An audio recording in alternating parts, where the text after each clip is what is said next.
Yes.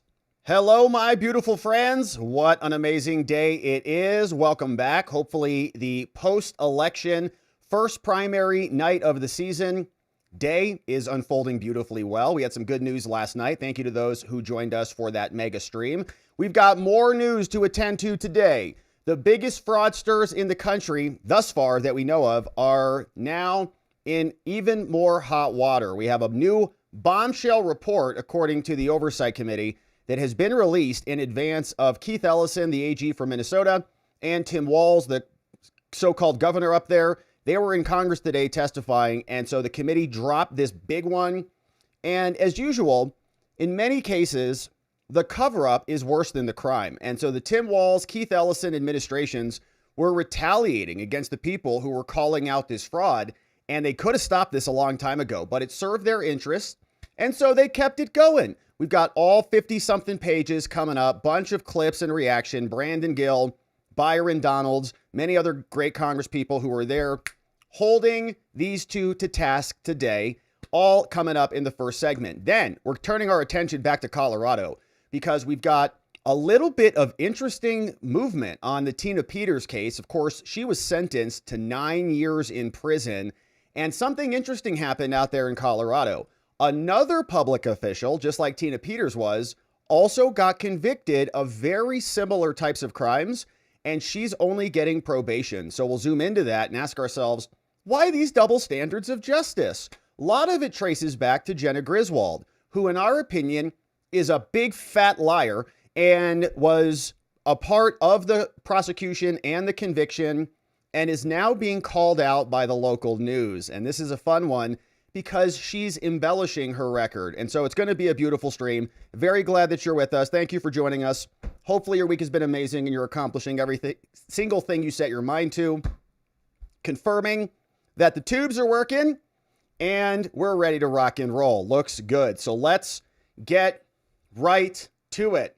Minnesota fraud bombshell. That's what the Oversight Committee says they just released in this new interim report on the massive fraud of the federal funds in Minnesota. And it goes even deeper than what we covered and learned from Nick Shirley and all of the other whistleblowers out there. It is deep, and it involves retaliation by Tim Walz against the people who were trying to put a stop to this. But they got fat and rich. They ensconced themselves in political power on the back of this fraud, and now they're getting called out on it. So they testified today. What we're learning in this report, we'll come back to it, is that the top Minnesota officials knew about the fraud concerns as early as 2019 and 2020, but they just kept it going, kept perpetuating it because it enriched them. State agencies had authorities to stop the payments. They continued funding it anyways, and failures allowed $300 million in child nutrition funds, up to $9 billion in Medicaid funds to be lost. And so we've got the full document pulled up here. It is 54 pages. It talks about retaliation. We'll go through it, hit the highlights, see what some of the key findings are and what they involve. And really the big question, of course, is what are the consequences going to be for this? Can these fraudsters just get away with it? Just continue to bumble around? Oh, didn't know what was going on. They knew it was going on and they benefited from it. So to set the mood, we've got Jim Jordan, the chairman, who was digging into Tim Walz. You see him there in Congress today.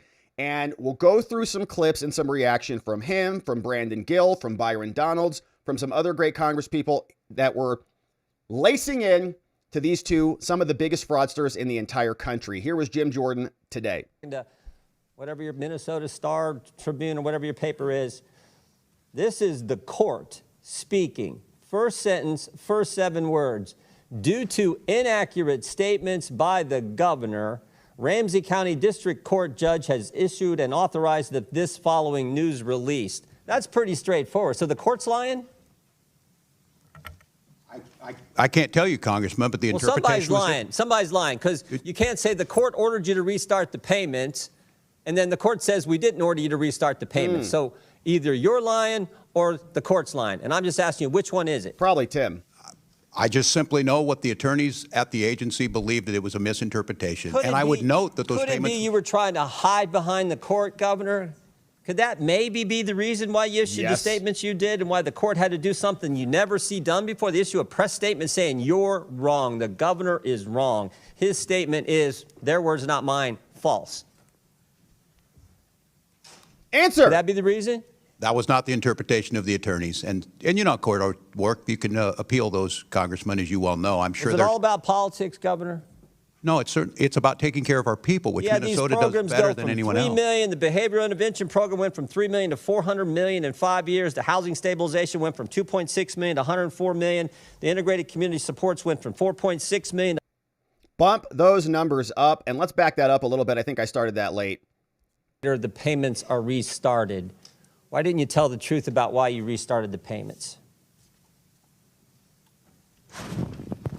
Well, Chairman, we did tell you, and Feeding Our Future grew because of the pandemic. And I didn't ask that question. I said, why didn't you tell the truth about why you restarted the payments? The payments stopped because there were concerns, obviously, it wouldn't stop the payments.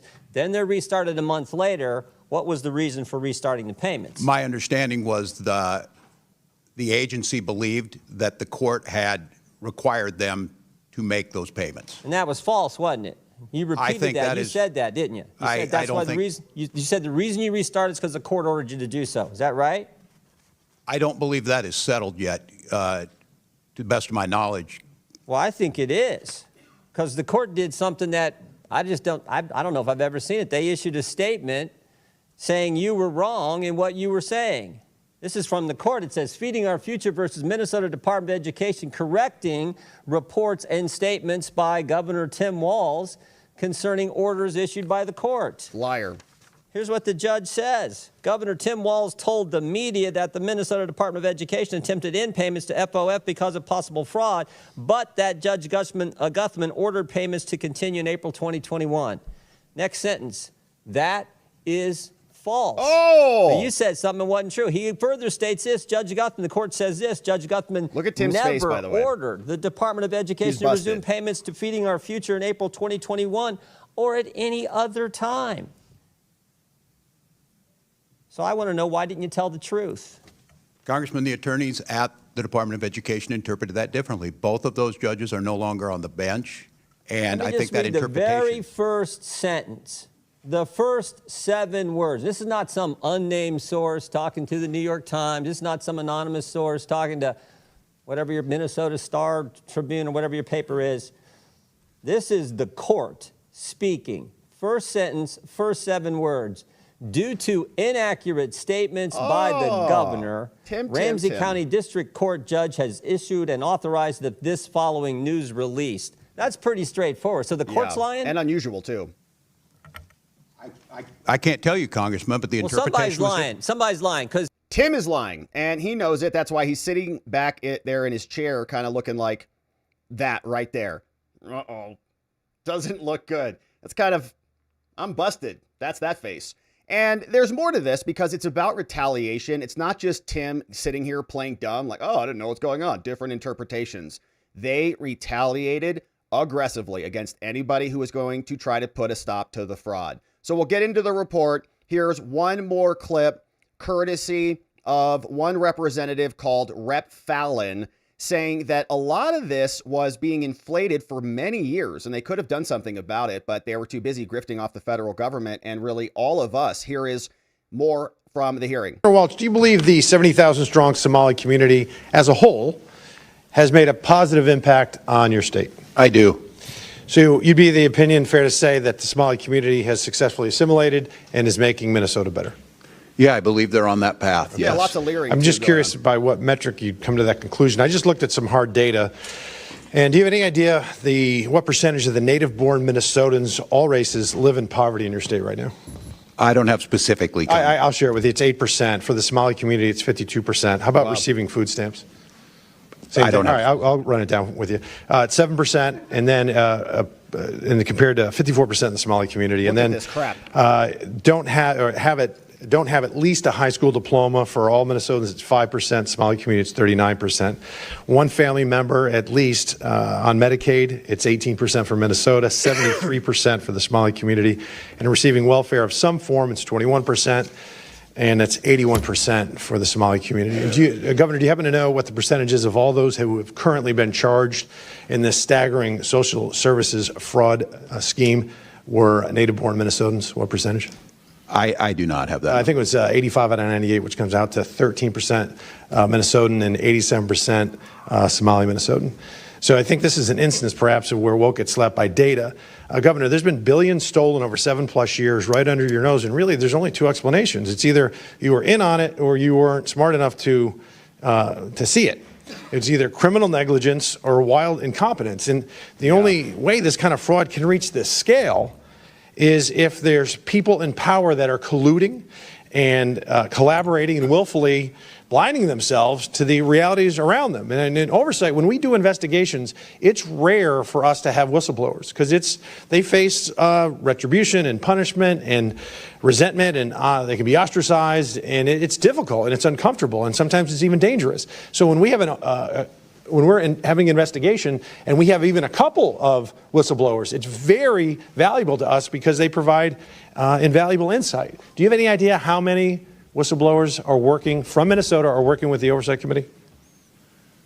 I do not. We have our own strong protections in the OLA. Well, and it's 30. I mean, I haven't seen that in 5+ years in Congress. 30. Governor, on September 16th, 2020. Okay, so those people went and talked to Oversight, and they drafted a report, and we're going to go through it. They call it a Bombshell interim report, so another one will be coming soon. But the full press release came out here on March 4th, right ahead of their testimony. And so shout out to Oversight for digging in on this and coming up with actual facts, interviews, and other witnesses who can come back and combat Tim Walz and Keith Ellison, the fraudsters.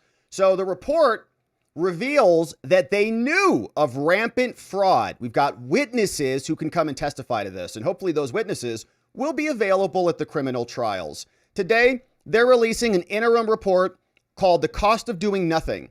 It's based on transcribed interviews with 9 current and former Minnesota state employees and documents that they obtained to date. New explosive testimony revealing that the senior officials in Minnesota state government, including Walz and Ellison, who did podcasts with Don Lemon, the insurgent, were aware for years of widespread fraud in federally funded social service programs, deliberately misleading the American people. This is fraudulent. They should be in jail if they're convicted accordingly.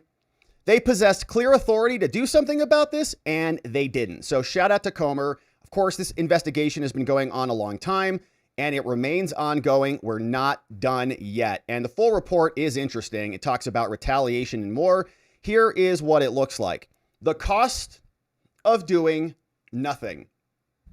How Tim Walz and Keith Ellison fueled Minnesota's fraud explosion. And hopefully Pam Bondi is reading this report, and they're convening a grand jury right now. But what we'll see is the table of contents and the executive summary. Here we go. In December 2025, not long ago, the Oversight Committee launched an investigation into Ellison and Walz. And what they found is that senior officials in the state government, including Walz and Ellison, were aware. They knew there was widespread fraud. They knew social services from the federal government were being ripped off.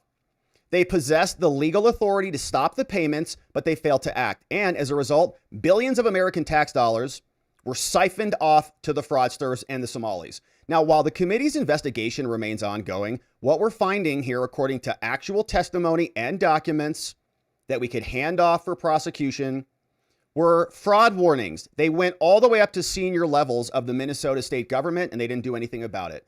There was corrective action that was ordered. It was all delayed. It was all avoided. They didn't want to fix anything. And payments continued long after they knew about it.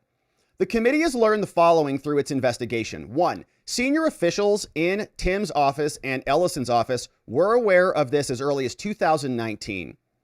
They knew it was happening within the Department of Human Services and in April within the Department of Education. And Walz and the rest of these guys lied through their teeth about it. They said, no, we had no idea.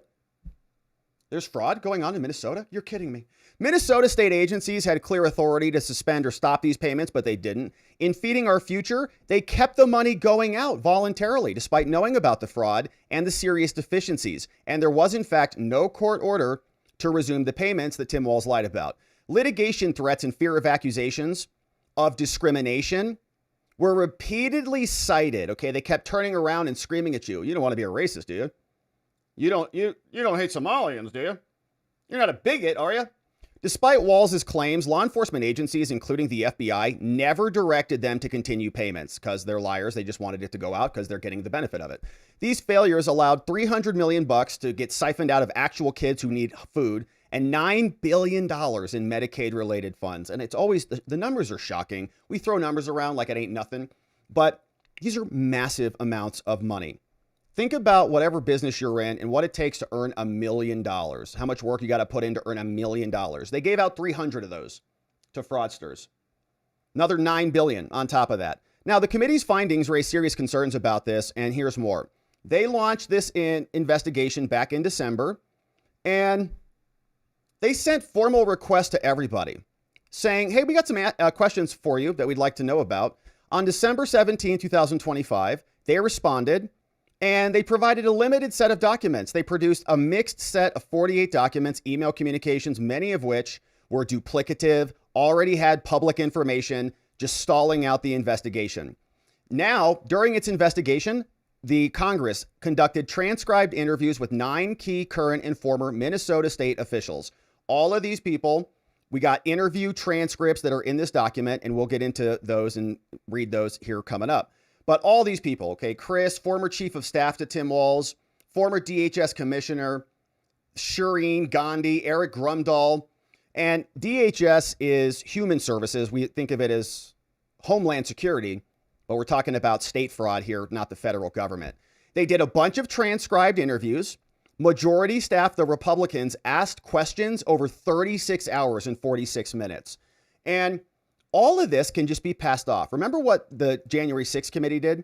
They gobbled up all this evidence as like this federal grand jury and then used that evidence to prosecute the J6ers. So we can use that same model that Liz Cheney set up for us. Thank you, Liz. On December 22nd, Comer also sent a request to Pam Bondi. Pam Bondi just got subpoenaed today, by the way, from the Congress to go testify on the Epstein files. We'll see what her reaction is to that, but that just dropped moments ago.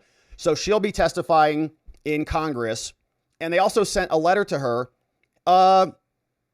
Can you brief us on your ongoing investigation? Have you done SARS? Have you looked at FinCEN? What is the Department of Treasury looking into? And of course, lots of briefing, a lot of background on what went on over here. Now let's get into the meat and potatoes of this thing, because we're talking about massive fraud. $300 million for education that should have actually gone to kids. Another $9 billion in other fraud for Medicare and Medicaid, for child care and development funds, all being ripped off for the Somali Leering Centers. And there were 14 high-risk Medicaid programs that have identified billions of dollars of fraud all the way going back to 2018. Now, the committee in this case has focused on 4 programs specifically. HSS, EIDBI, and you get the gist of it. Fraud, fraud, fraud everywhere. Now, in Minnesota, they had this housing stabilization service. On August 1, this program in Minnesota, they moved to terminate this program because of rampant fraud and more. And it goes on, early intensive benefit, you get all the programs, okay? They're all ripping us off. Non-emergency medical transport. Nick Shirley, you're in here. His reporting shows how just one company of these locations doesn't even have a parking space for the vehicles. You're a medical transportation company. You don't even have a parking spot for your vehicle. Okay, so here are some preliminary findings. 1, Walz and Ellison knew about the fraud as early as April 2020, and they lied to the media about it. They knew about this one in the child care program as early as 2019, and they became aware, according to other witnesses, of fraud in 13 additional programs, and they didn't do anything about it for years until the dam broke. In 2019, Feeding Our Future is the big one. MDE got allegations from USDA. So the state got fraud allegations from the federal government. That Feeding Our Future was created, the entire organization, on forged signatures and misled sponsored sites. The source, somebody who is Partners in Nutrition, now a convicted fraudster, made the allegation, said it referred the matter to law enforcement and the AG, to Keith Ellison, the Attorney General, the Chief Law Enforcement Officer of the state. But In Minnesota, they dismissed the allegations that came from the USDA. They said, oh, they're just complaints. Shut up. Don't be a bigot. They need the money, okay? We're feeding our future. You don't want to starve our future, do you? So here's some testimony, okay? These are witnesses confirming this. MDE Assistant Commissioner explained this back on February 3rd, 2026. Question. All right, sir.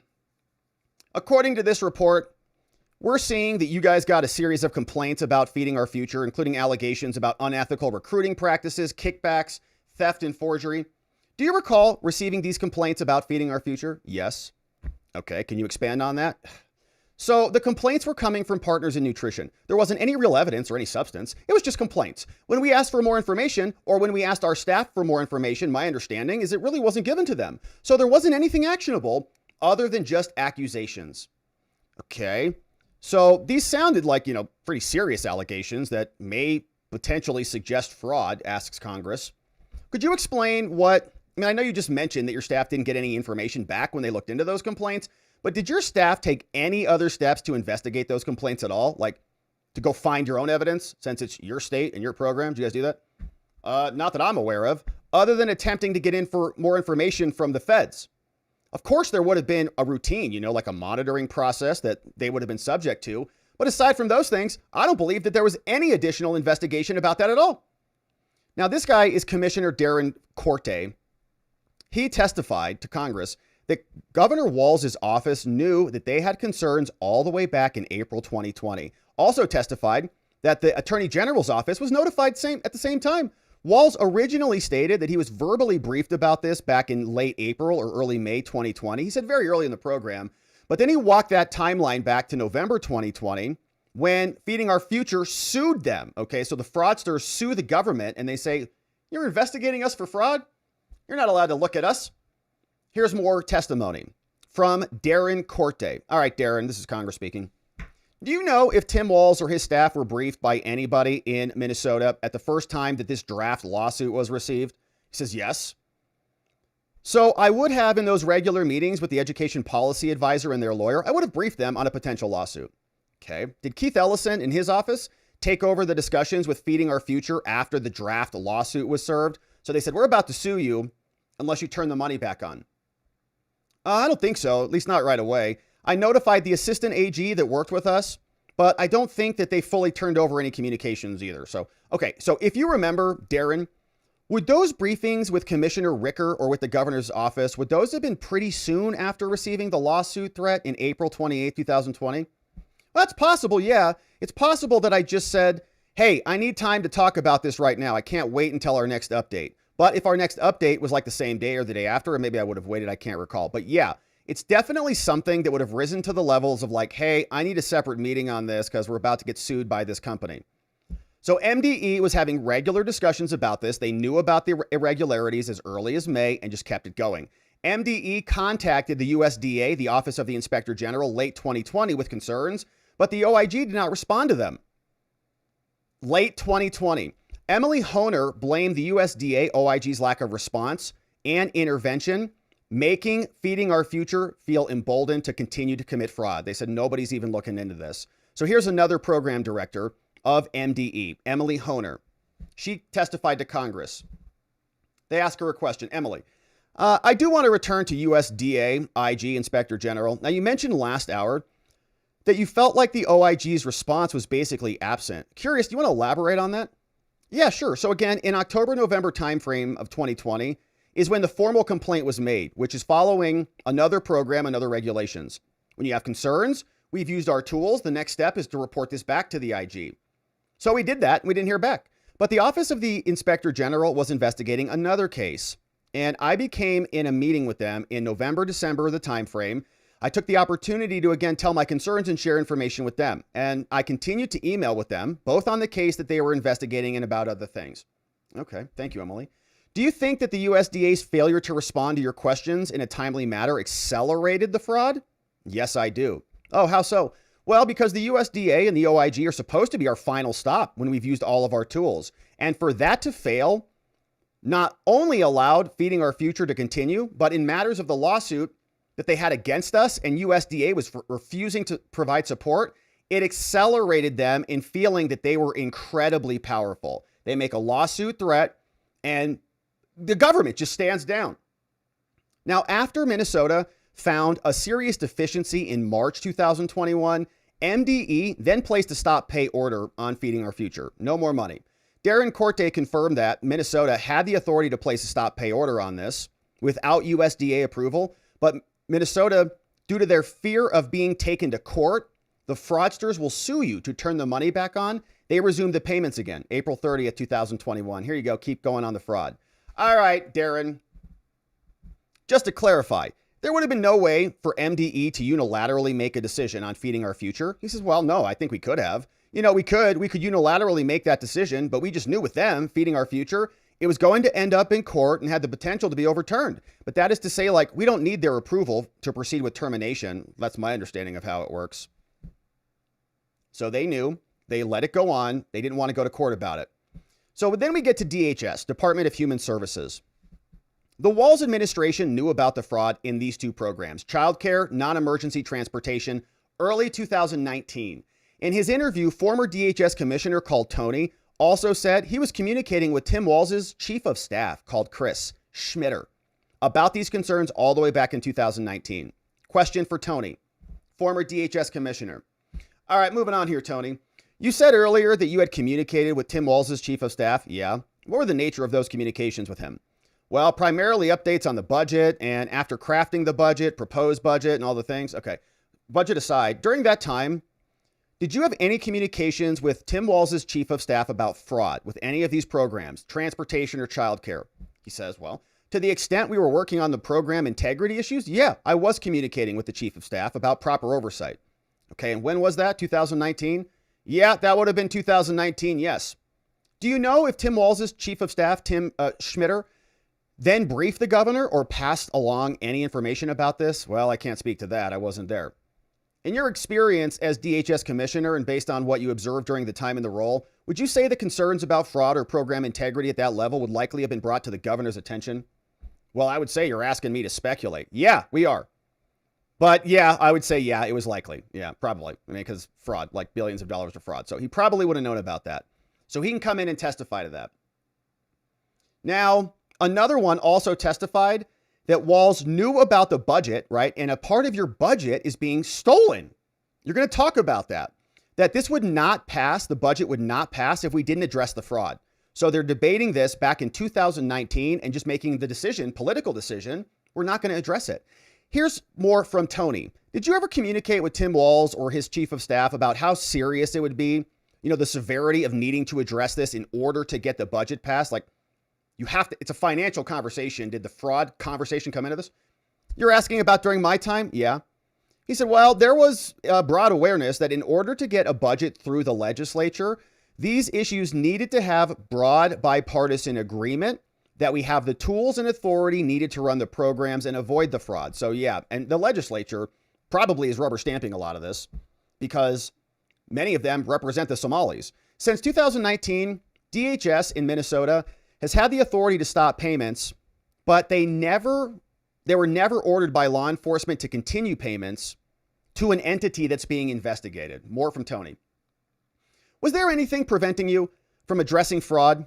I don't recall any barriers that we felt limited us, no. Was there anything limiting your ability to stop pay? Especially for people committing fraud. Well, I don't recall even using a stop payment during my tenure, but I believe we could have done it. We continue. Now, there's also this woman called Jody testifying that she thought that these issues were resolved by the time Tim Walz came in. Question to Jody. You mentioned several times now that CCAP issues had taken place before Walz even came in. Was it the Walz administration's understanding that those issues were resolved? Pretty much. And by the time Walz began in 19, those issues were resolved? Is that what Walz thought? Well, I believe so.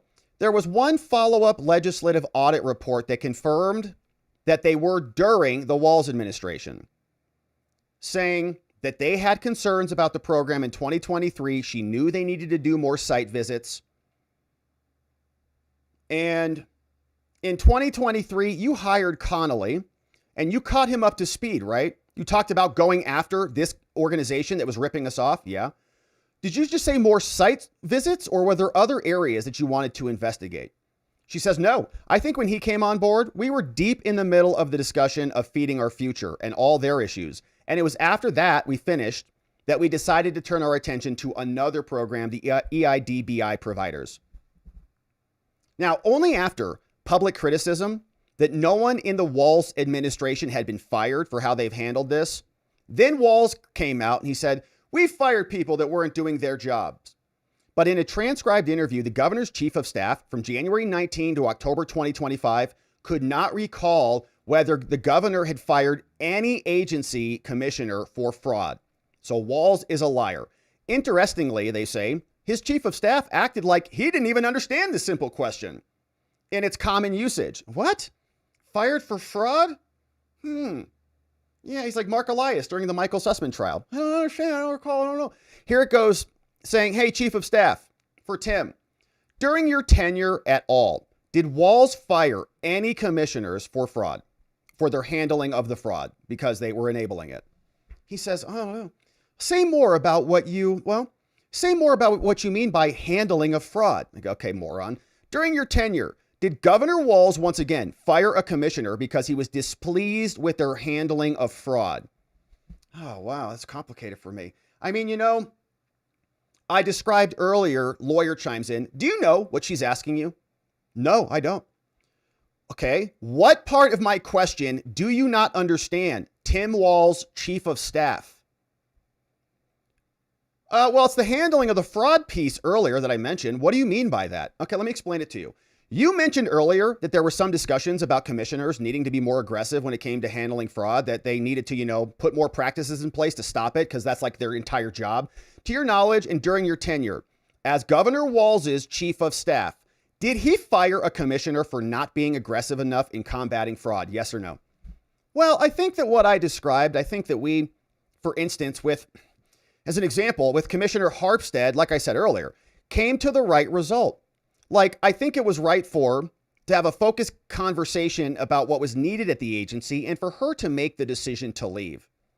So she leaves. Okay, so during your tenure, let me ask you this for like the fifth time. Did Tim Walz fire a commissioner for any reason?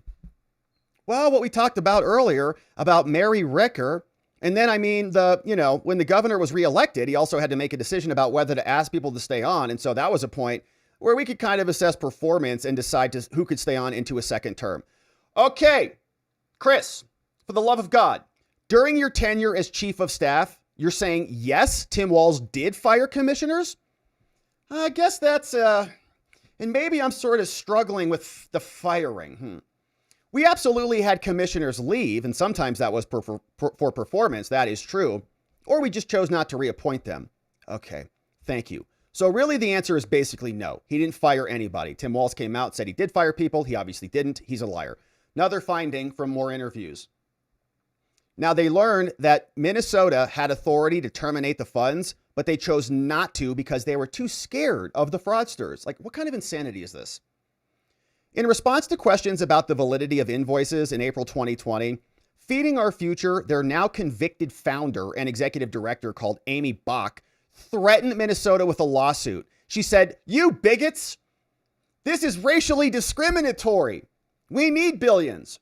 Bach and FOF, Feeding Our Future, filed their lawsuit in Minnesota State Court. They said, it's a violation of the Minnesota Human Rights Act for their failure to give us more food. And as we saw, it's basically like daycare, I guess, for the Somalis. I mean, what kind of numbers are these? All these numbers. Huge number, 52% over the poverty line, 54% get food stamps, 39% don't even go to high school and get a diploma, 73% get Medicaid, 81% are on welfare, and 87% are on social services. And of all the fraud charges, the Somali is responsible for 87% of those. So it's like daycare for Somalis. And then when you cut them off, they sue. Don't be a bigot. You have to give us food. Despite having valid concerns about fraud, Minnesota said, no, we're not going to cut them off. Said that they approved these sites anyways because they knew that they were fraudulent, but they didn't want to lose the lawsuit and they didn't want to be perceived as racist. Oh my gosh. So they're basically suicidal. We all pay for them because being called words is just too much for Tim and Keith and his chief of staff and the rest of these people. So they have to just keep siphoning off billions of dollars for that reason. Here's this exchange. Minnesota Assistant Commissioner. Question. All right, Darren. On April 29, 2020, MDE approved 8 sites that were subject to draft lawsuits. Why were these sites approved? He says, well, I don't know. Trying to keep my recollection here of what happened, 5-6 years ago. Suddenly everything is forgotten. My recollection was that we had gone to the USDA and said we denied these sites. We're getting threatened with a lawsuit here. Can you guys back us up, USDA? Can you provide us something in writing that says that what we're doing is allowed? And we can show them. And again, I think that they were supportive generally of what we were saying and what we wanted to do, but they weren't willing to provide anything in writing. And we felt like without backup from the feds, we just didn't have firm enough ground to stand on or to continue to deny those sites because they were threatening us with a lawsuit, a state government acquiescing to fraudsters. Okay, so just to clarify, the government did not affirmatively tell you to approve the sites, though. Is that right? Yeah, that's correct. And another commissioner or another conversation explains, yeah, they could have cut them off. So just to clarify, there would have been no way for you to unilaterally make a decision to terminate the funds. Is that right? No, I think we could have, actually. Yeah, we could. We could unilaterally make that decision, but we knew it was going to end up in court, and some fraud-loving judge in Minnesota would probably hand it off to the fraudsters and just say, you don't want people to starve. What kind of a person are you? So we could have done it, but we didn't. Another finding, number 3. They also lacked oversight regulations. They could have stopped the fraud, but they blamed the feds. And then they blamed Feeding Our Future. And then they blamed them for hampering them with litigation and calling them racist. So it's such a magical word for those people on the left. You call them like a racist or homophobe, they are suicidal. I can't believe that. I'm not. For us, we don't even care. Call us whatever you want. We don't care. We don't want billions of dollars being ripped off. Call me whatever you want to. I don't really care. I would rather have the $9 billion back in the federal treasury. MDE Assistant Commissioner called Darren explained how they relied on self-attestation to verify reimbursement submissions. So the fraudsters get to self-verify. Feeding Our Future would be self-monitoring its sites and submitting reimbursement requests back over to Minnesota. So then they were responsible for reviewing the false claims and they approved them. Here's how it went down. All right, Darren. So a little bit earlier, you discussed Minnesota and how you guys relied on potential self-attestation to verify that these people were lawful. Would you agree? He says, yeah, it's part of the MD or the USDA process for sponsorship. Yeah. Okay, do you believe that self-attestation is an effective method to prevent and detect fraud? Because the fraudster's probably going to lie on the self-attestation form, right? Well, I would say on its own, no. But as part of a larger regulatory scheme, I think that's the one piece. So if somebody makes a misstatement or affirms something that isn't true, then we can say that they're lying to us. So yeah, I think on its own, it wouldn't be sufficient, but as part of a broader framework, I can see the purpose. Okay. So at any point, did you raise concerns about this to the feds? Well, specifically about Feeding Our Future. Yeah, concerns were raised about those things generally, but outside of that, I'm not sure. But I mean, certainly we had programs about self-monitoring once we started to see programs irregularities that were occurring. So then it continues. They continue to blame the feds. Okay, so just to clarify, you could not terminate funding, right, Emily? Different person? It had to come from USDA? She says, no, not exactly. So the regulations are very strict. And there is a specific way to stop payment. Termination under the USDA is a little bit different. So the stop pay that we have to follow the federal regulations. Okay, so there's no way to stop payment without the USDA support. Well, from their regulations, yes, and the regulations make it very difficult to stop payment. She says, I will say it is easier for me to take back funds from a child care provider who uses the wrong kind of rice than it is to stop payments from organizations I have concerns about.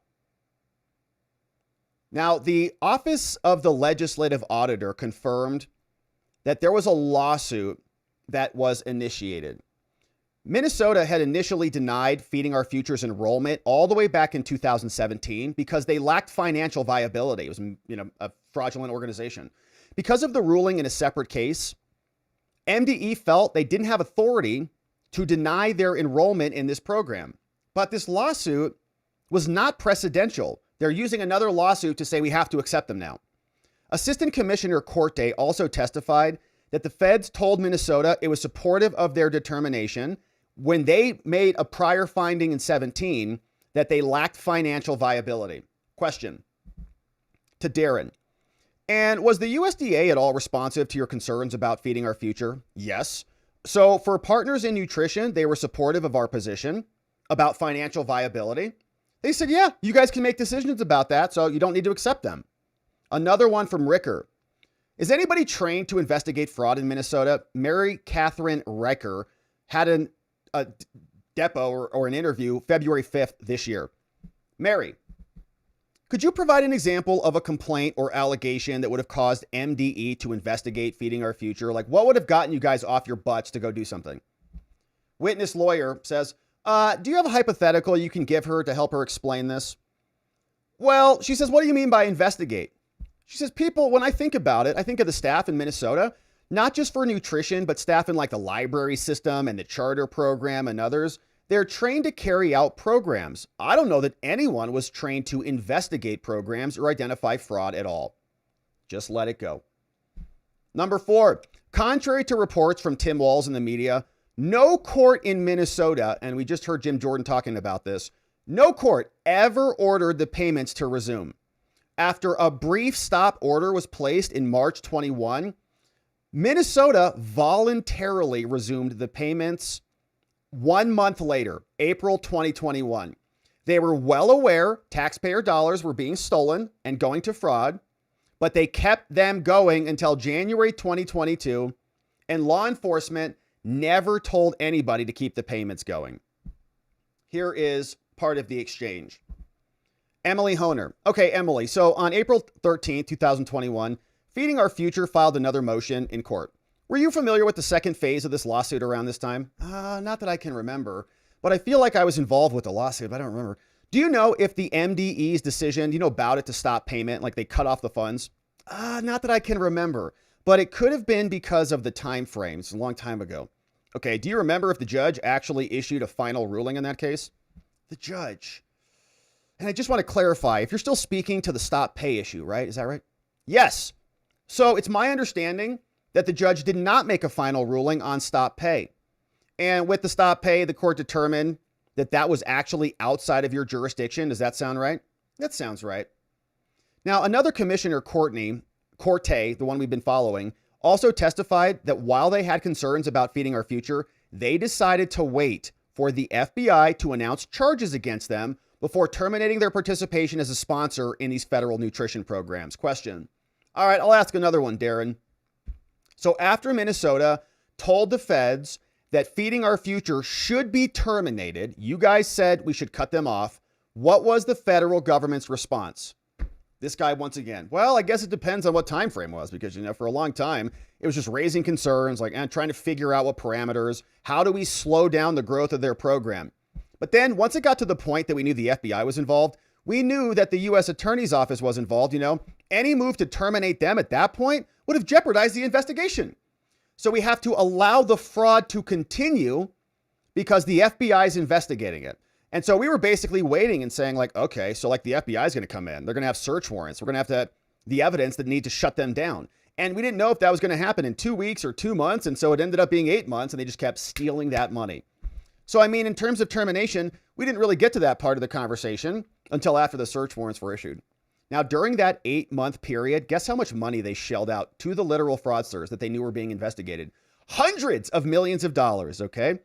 MDE also permitted Feeding Our Future to participate in the summer food service program, greatly expanding the fraud. Walz then claimed that his administration was unable to stop payments because the FBI said, don't do anything to jeopardize our investigation. But Commissioner Corte testified the FBI never told them to resume payments to Feeding Our Future. FBI wouldn't. It's like a drug dealer or something. We're just going to keep, delivering drugs and just keep going on and on and on while we're investigating it. The fraud keeps going, or just keep murdering people while you're under investigation. You cut off the fraud. The FBI is going to, they don't need ongoing fraud. They've got probably plenty of evidence. And of course, she was convicted. So it's all about siphoning the money out as fast as they can. Did the FBI ever tell you or anybody else at MDE to resume payments to Feeding Our Future? No, they didn't, because that's insane. Why would they tell you to continue the criminality from the FBI? They obviously wouldn't. So preliminary finding number 5, and we're over halfway through this doc. DHS lacked oversight mechanisms, sufficient controls, and any responsibility for stopping any of this. And in certain programs, they also ignored their responsibility because of the pressure to get the money out the door. Let's take a look at the depots. This one is coming from Eric Grumdahl.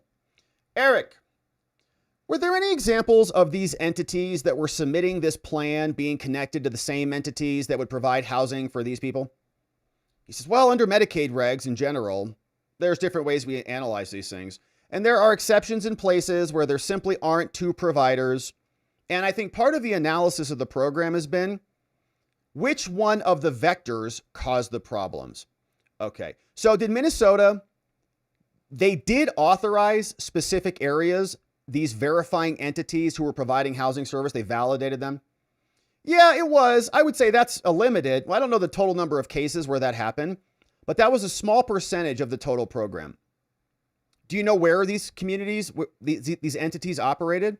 Well, I don't know.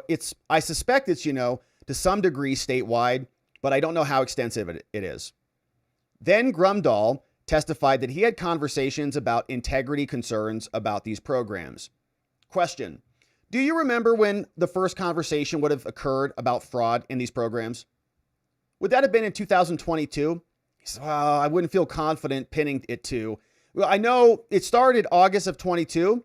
I don't know if it would have been 22 or 23, but I'm certain it's within those 2 years. Okay, so what kind of recommendations would you make about their concerns? So, a lot of the strategies to strengthen the program integrity were part of my team, something I helped develop as part of 2025. I was involved in the agency's consideration of elevating the risk level from limited risk to high risk, and we were looking for feedback or suggestions on this. So this confirms they knew about forgery in the program all the way back in 22 and 23, and this all came to light. Instead of acting on these serious indications of fraud through a stop payment provider, they didn't do anything. Then in 2025, they elevated the risk level. Then the program was terminated. They let it go on for years.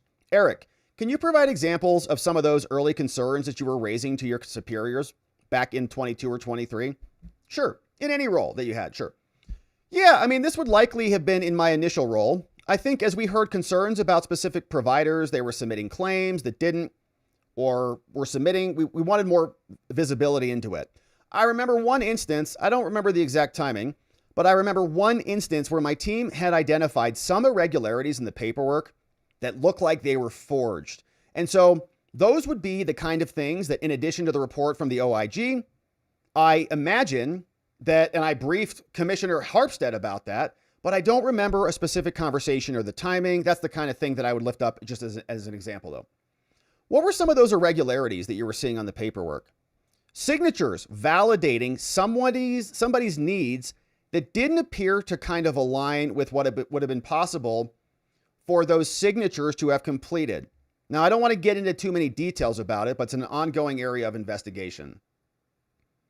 Then the temporary commissioner came in, Gandhi, tried to blame Minnesota Legislature for this. However, when pressed about the fraud or the program integrity concerns, she also denied any knowledge about the program, and suddenly everybody goes dumb. Question for Shireen Gandhi. Shireen, did DHS allow providers in housing stabilization services to be unlicensed? She says, well, that's with the legislature. So my understanding, they set the parameters for this. Is a program licensed or not? And so they set our budget. Okay, but at any point in the program, did you guys raise any concerns that this was making this more susceptible to fraud? She says, well, I didn't have knowledge of that before being put into this role. And there's all sorts of integrity measures, but I wasn't involved in any of it, and she had nothing to do with it. More from her.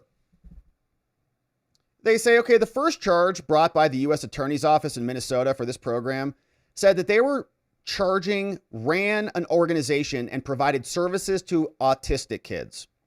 Are you concerned that some of these diagnoses of autism are being falsified so that they can get reimbursements from Medicaid? She says, yeah, it's a very concerning claim and very upsetting if that's happening. It is. And I think, as always, we have to look at the fraud schemes that are out there and make sure we're putting whatever measures we can in place to guard against that type of fraud, she says. And does your organization have a way of verifying that autism diagnosis is actually legitimate? She says, well, I would need to. I don't know specifically how our program area, all the checks and balances of the diagnoses, but needs, whatever it is, needs to be continually evaluated based on what we're seeing in terms of fraudulent activity. So if what we are doing now is not sufficient, we up it. And if that's not sufficient, we up it again. And they didn't. So another finding, Human Services in Minnesota could unilaterally also stop payment, but they failed to act for years. In fact, this is why, because Governor Walz's hand-picked commissioner served from 19 to 25, said that she couldn't take on this fraud, and it was too much for her. Her name is Jody Harpstead. She testified in 2023 in coordination with Walz's office.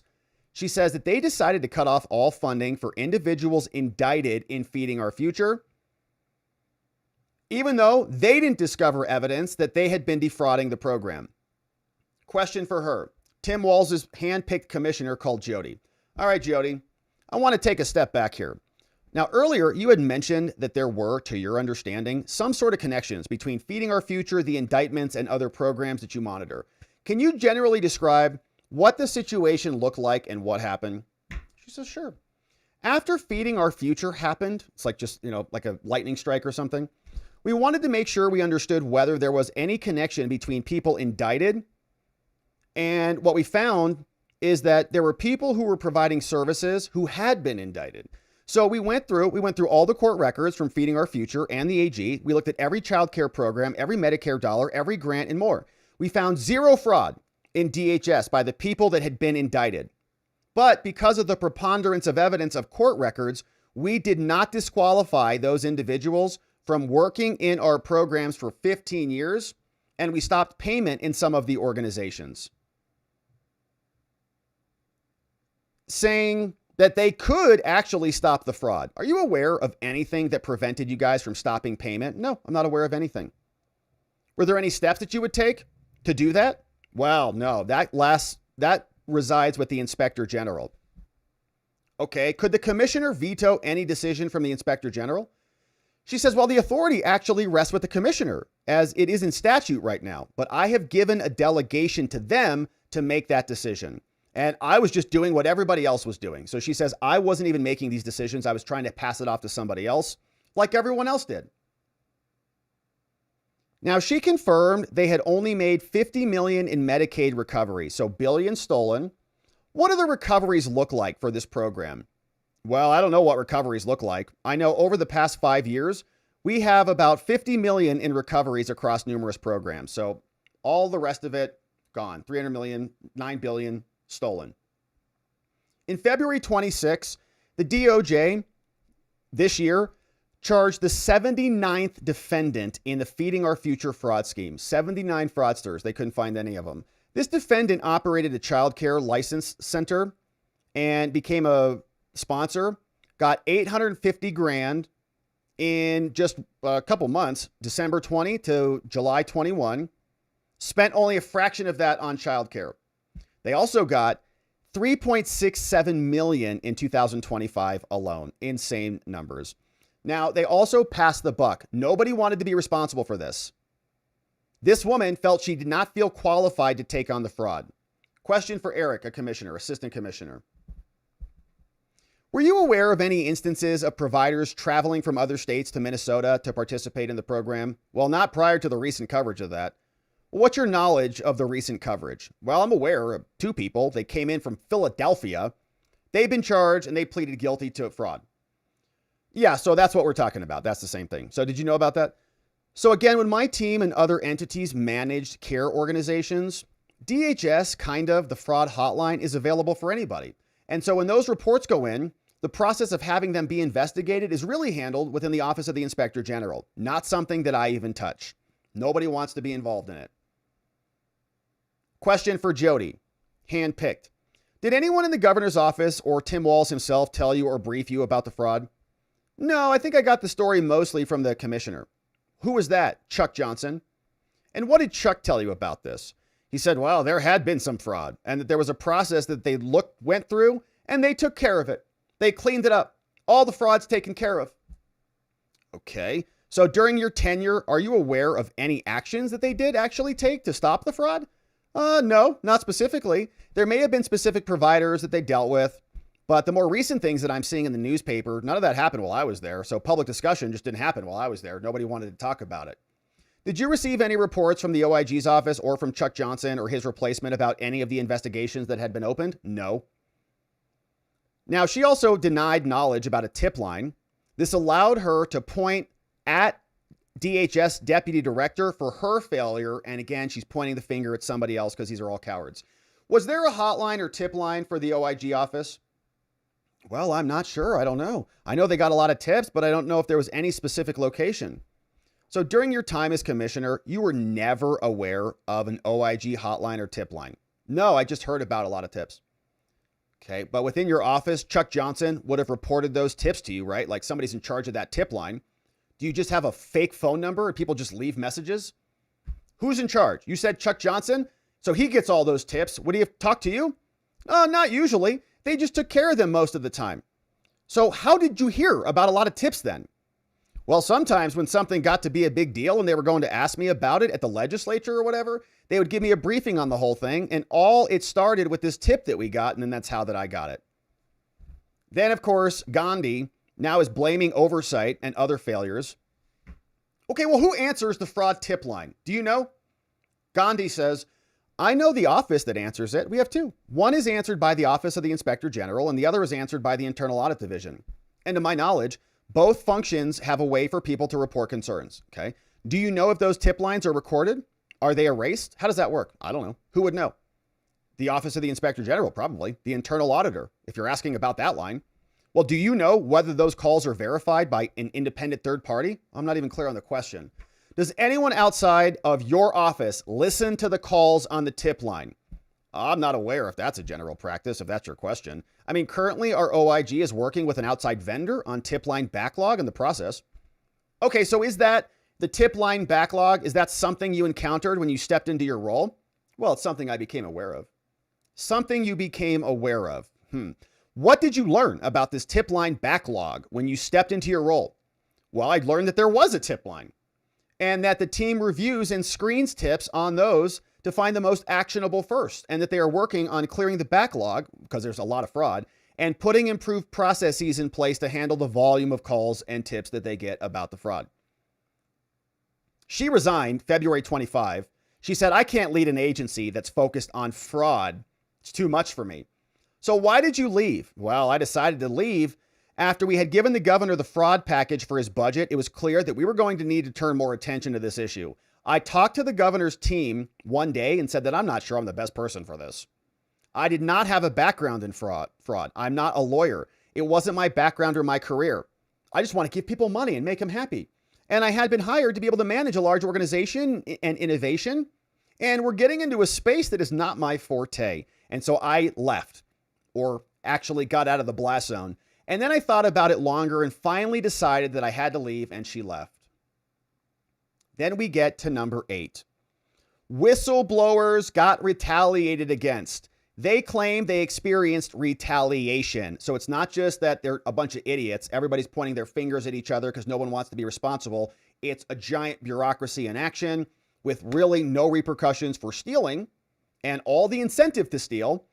And so if somebody reported it, they would be hammered. Whistleblowers said that when they reported fraud to the OIG, it would automatically go to the commissioner or human resources. So the people running the tip lines have no idea how they work. They don't want to be responsible for it at all. Whistleblowers blow the whistle. Then they're very familiar with those. They pass them up to the commissioner, who's then going to bury them. Whistleblowers within DHS have said that Walz not only knew about this fraud, but that he attacked the whistleblowers, saying, quote, He spent millions on surveilling staff and hiring private investigators or law firms to go and silence the staff. The cover-up worse than the crime. Then, temporary Commissioner Gandhi confirmed that they did use outside entities to investigate her own staff. How dare you talk about our fraud? Question for Gandhi.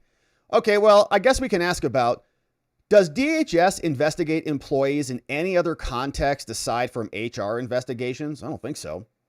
Then in that case, does DHS contract with outside entities to conduct those investigations, or do you investigate yourselves? Well, I believe it happens both ways.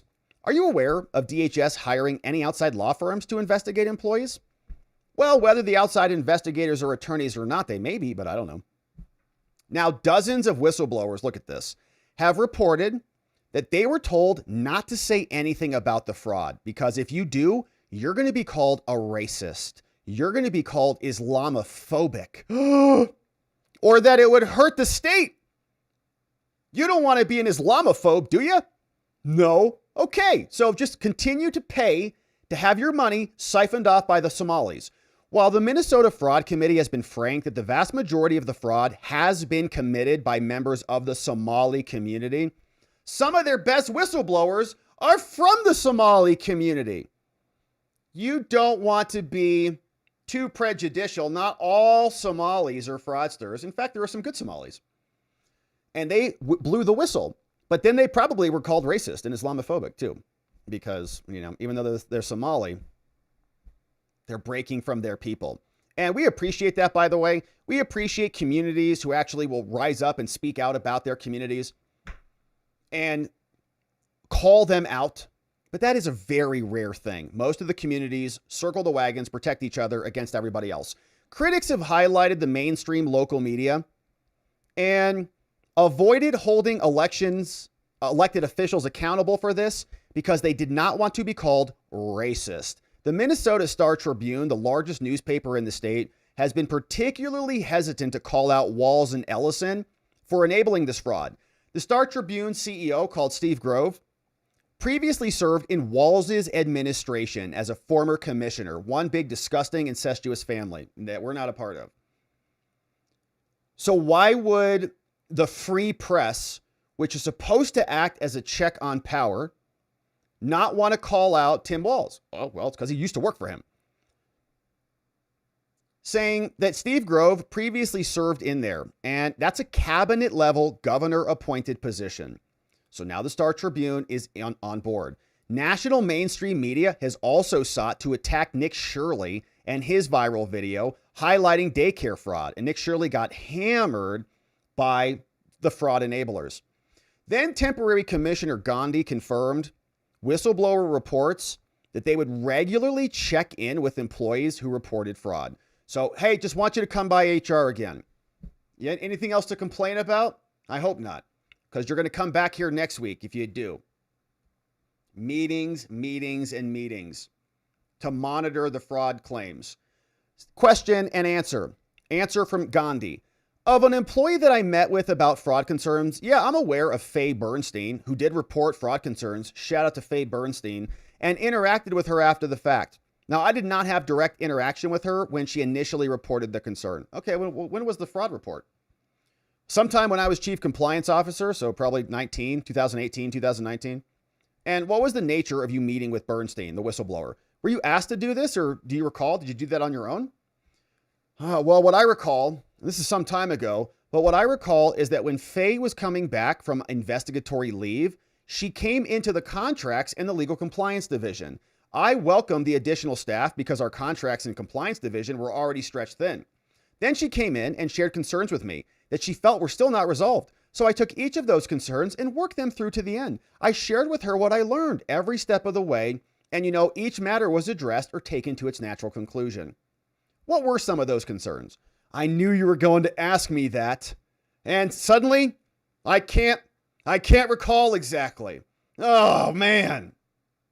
Brain cells fried. But, AMHI grants were one of them. It was, just, good questions, good concerns that she wanted addressed. And as chief compliance officer, I made sure whoever needed to look into them And we either resolved them or realized it wasn't an issue at all. It just sounded like a little Bernstein racism or something. And the information that she had given to somebody else was wrong, whatever it was. She was just wrong. There was no fraud. Don't act like an Islamophobe. And the fraud continues. Jody Harpstead, former commissioner as well, also confirmed whistleblower reports that a group of employees was sending emails to upper management and Tim Walz's chief of staff to let them know there's fraud. It was clear from her disdain towards this group that upper management was not fond of employees who raised concerns about fraud and how management was handling it. Jody says, question, Jody, did Tim Walz's chief of staff talk to you about any reports that he would have received from employees about your performance, about fraud? Well, we had the group of concerned employees that were sending emails around and that he would have talked to me about. Could you expand on that? What do you mean? Well, there was a group of employees that were sending around emails raising concerns, a variety of different concerns in the Behavioral Health Administration, and he was getting those too. And what were those concerns? Oh, they were all over the map. Lots of different things. Sometimes they were about concerns about providers and how things were going and whatnot. While I was tracking them, we found no substantial issues that we needed to deal with. They were also copying everybody else. You hate that. Going to copy your boss on it. To the auditor, and she wasn't finding anything in them either. So were they claiming that fraud was ongoing with providers? Can you be more specific? They were complaining about their management. They were complaining about their fellow employees in ways that were very disrespectful, and it was kind of all over the place. Not any specific reports that led to investigations or prosecutions. Okay, well, what were they saying? I don't know. Just random comments about management this and management that. Okay, were they alleging retaliation type issues or interpersonal employee issues? Can you be more specific? There were concerns raised about managers retaliating in general, getting attacked for calling out the fraud. There weren't as many about me as there were about whoever they reported to. Anybody specific? And Chris Schmitter was mentioned too, and Shireen Gandhi and others. She is not happy about it. Now, former Assistant Commissioner Grumdahl also testified that a member of his team, Emmanuel Nawala, had sent an email about wanting to surveil the employees who were critical of the leadership. Whistleblowers get investigated. Question, Eric, are you aware of leadership seeking to find the locations of employees who are sending emails that are critical of you? So I'm aware of an email that one colleague sent indicating a desire to identify individuals using their IP addresses. Go backtrace them. And as a result of that, he was told not to engage in that way or to engage in that way with that group of individuals that were reporting these concerns. Well, what colleague was this? This was Emmanuel Nawala. Did you receive the email that he sent? I did. What'd it say? I can recall the fine details. This guy has a memory. But Emmanuel and other staff had been personally targeted by a group of individuals that were kind of communicating anonymously and raising concerns, but also delivering some really scathing and hurtful messages to select staff, including Emmanuel. And he responded indicating that he was going to leverage some previous experience to be able to locate those who were sending these messages. And I followed up with him and I said, don't do that. Okay, that's not going to be helpful. It's not going to be appropriate. And I don't want you to backtrace these people. All right, when you say previous experience, what does that mean? This guy, he's mad. I think that was language that he used, but he talked about some kind of military experience. He said, I'm going to go use military intelligence to find out who's talking garbage about our fraud. So the retaliation is massive. And in conclusion, they say, while the committee is going to continue to review these documents and meet with whistleblowers, it is now evident that Walz and Ellison knew about the fraud in federal programs much earlier than they admitted. Transcribed interviews with current and former public officials of Minnesota confirm that they both, Walz and Ellison, would have been aware of the fraud all the way back in 2019 and just let it go. The federal government determined that $300 million at least was stolen by Feeding Our Future. Federal prosecutors also estimate that $9 billion has gone to high-risk Medicaid programs all the way since 2018. Committee found that Minnesota lacked adequate oversight efforts and that taxpayer dollars could have been used to stop the flow of money at any time, but they chose not to because of political retribution from the Somalis. Very politically active, and they organize, right? An organized group of people are going to beat a disorganized group of people basically every time. because you're just kind of hoping and praying that the disorganized group is going to do something about it.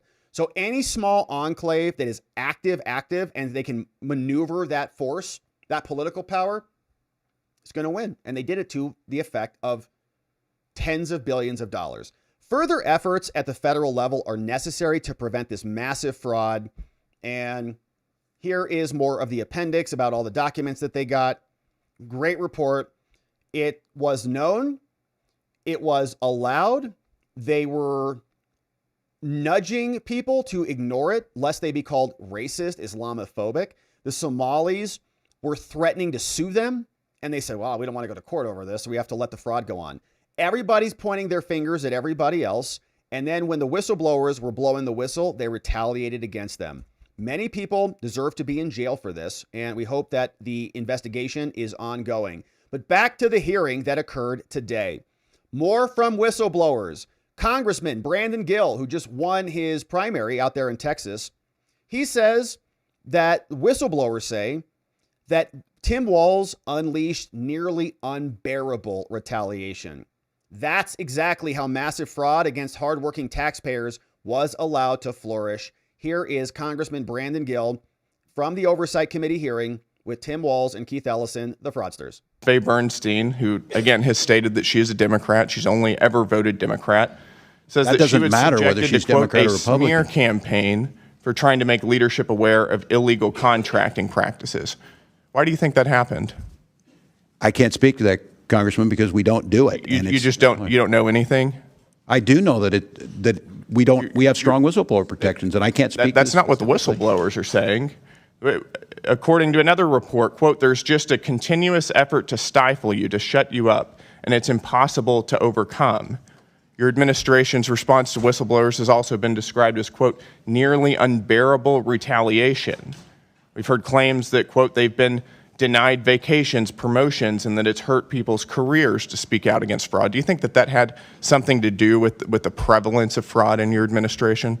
I can't speak to it, but are you going to take responsibility for this? I supervise 40,000 employees. State agencies have their own. You supervise a lot of employees, and as you have said, the buck stops with you.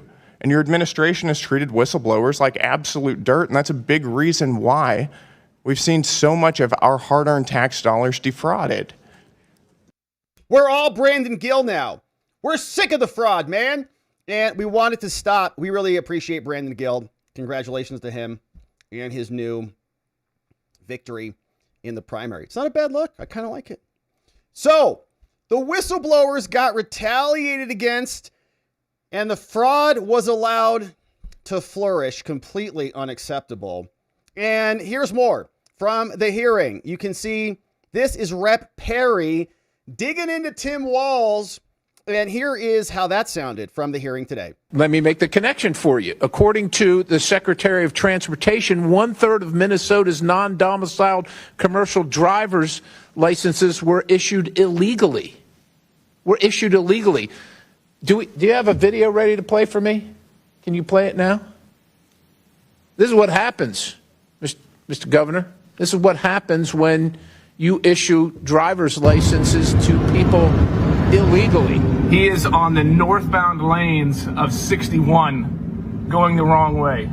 You can see I'm going southbound on 61. He's in the northbound lanes on Highway 61. I'm crossing over there.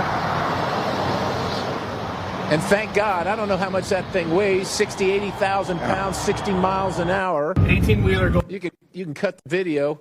He was licensed in your state under a law that you signed that precludes federal officials, your federal partners, as you call them, from determining whether they're here illegally. That guy that was driving that truck couldn't pass the test. He didn't pass the test out on the road. There's another video, I'm not going to play it, but there's another video of a guy here illegally turning a truck like that around in the middle of a highway where people lost their lives because they were decapitated when they went underneath it. That's what happened. So my question for you is, This should be easy. Yep. What are you going to do to rectify the law that you signed that allows people here illegally to get a CDL? That tape was in Missouri, not in your state. Look, if you don't want to protect the people in your state, I guess that's your business and the business of your voters. But that driver was driving in Missouri. And if he'd have hit a bunch of people, quite honestly, to me, you could have been held liable. Yeah. Well, Congressman, first of all, Minnesota ranks in the top 3 safest states by highway data from your own department. Highway data. The data from the Department of Transportation Yeah, right. for highway safety. We have the 3rd. We want everybody on our roads to be licensed. So are you saying based on that you're okay? I'm not okay with that. I'm not okay with you or I speeding. I'm not okay with DUIs. But you signed this law that allows for that. You signed it. And you're going to do nothing about it? I can't speak to the specific on the CDL. What I can tell you is I referenced your law. It says House of Representatives, State of Minnesota. And I know there's a lot of words here. Case. I just know our roads are safer. Exactly the sections that allow for this to happen and preclude federal enforcement regarding immigration and the illegality of people receiving CDLs under your state's Driver provisions. safety and immigration are 2 separate things. Anybody, had that been a citizen or not, it's still tragic, it's wrong, we shouldn't do it. What I'm telling you is in Minnesota, we have the 3rd safest roads in the country. So you're good. So you're good with this practice. I'm not good with that. Well, what are you good with? Because that's what's happening under your law. Well, I can't speak to the specific on if it's an outlier. We give license to people who then eventually... People get DUIs after we issue them. That happened last month. This is March. That happened a week and a half ago. Yeah, I don't know. Are you familiar? That's wrong. And look, but you're not going to do anything. Sure, we're going to do things. What are you going to do? Traffic laws against them. What are we going to do? Was this person arrested? I sure hope so. Well, that's good. And but he was licensed in your state under your law that you signed about a year and a half ago. Every day we give licenses and people speed. So we ticket them and try and stop that. What I'm telling you is I don't understand the connection between... He's here illegally. He can't read, and he got a license under your provisions, and he's driving all across the country, imperiling everybody else. That's the connection. I can't speak. Thank you. The data shows Minnesota is one of the safest driving... Yeah, and this is what they do. They want to create sanctuary cities so that they can bring a bunch of people there, illegal aliens, hand licenses to them, give them, as the Somalis, Medicare, education, housing. They're all on food stamps. We saw the chart, and what that is doing is acting like a magnet so that they have more bodies, warm bodies in their state. So they get bigger budgets. They get more congressional representation. They demand more federal assistance, and then they skim off the top of it, and then they play dumb. You don't have to license people. That's the point. Tim is saying you can license people and then deal with the criminality after the fact, or just don't give them a license and allow them to get behind a big rig, which we've seen being used to kill, I would say murder, Americans all across the country. California's doing it too. It's insane. Many states are trying to do this too, to create magnets for illegal aliens. Now, Byron Donalds was also out. He said, Governor Tim Walz said that if someone in his office was notified of fraud, they would let him know. We just read through the entire report from Oversight, and it sounds like many people did let him know, including his chief of staff, who should have had a conversation with him as it pertained to the budget. Did Tim Walz just not have any involvement in the state's budget? It's kind of his job. So the former chief of staff gave sworn testimony that he was notified directly about the fraud. Now Walz conveniently can't recall if he was notified or not because Tim suddenly has a Hillary Clinton brain. And see that face right there? Oh, what's going on? Tim Walz, I can't remember anything. Here's Byron explaining and showing what a liar he really is. Was your office notified of these fraud allegations? Not me specifically, that they're handled internally in the investigation. It happens every day. Who was notified, Governor Walz? The agencies do their work, the commissioners, and then if someone in my office was notified, they let me know. As governor, I make, 50 decisions a day. I said I did this job for 12 years. I make more decisions in a day. Governor Walz. So someone was maybe notified, but the agencies are the ones that take the action. May I ask the next question? We have it under sworn testimony in the Oversight Committee that your former chief of staff was notified directly by these various commissioners about the fraud in Minnesota. That could be correct. So are you saying that your chief of staff didn't notify you? I'm saying I don't recall whether he did at that time or not, but we took action. So I'm assuming when we put our budgets together based on that, we put a package together for that legislative session. Was your office... You knew about it there, Timbo. but now you don't want to admit it. So here is more Brandon Gill, and I'm really inclined to change my hair again. It looks good. Here is more Gill talking about being called a racist and how Tim's office was using that to cajole people to prevent them from disclosing the fraud that was rampant all over the state.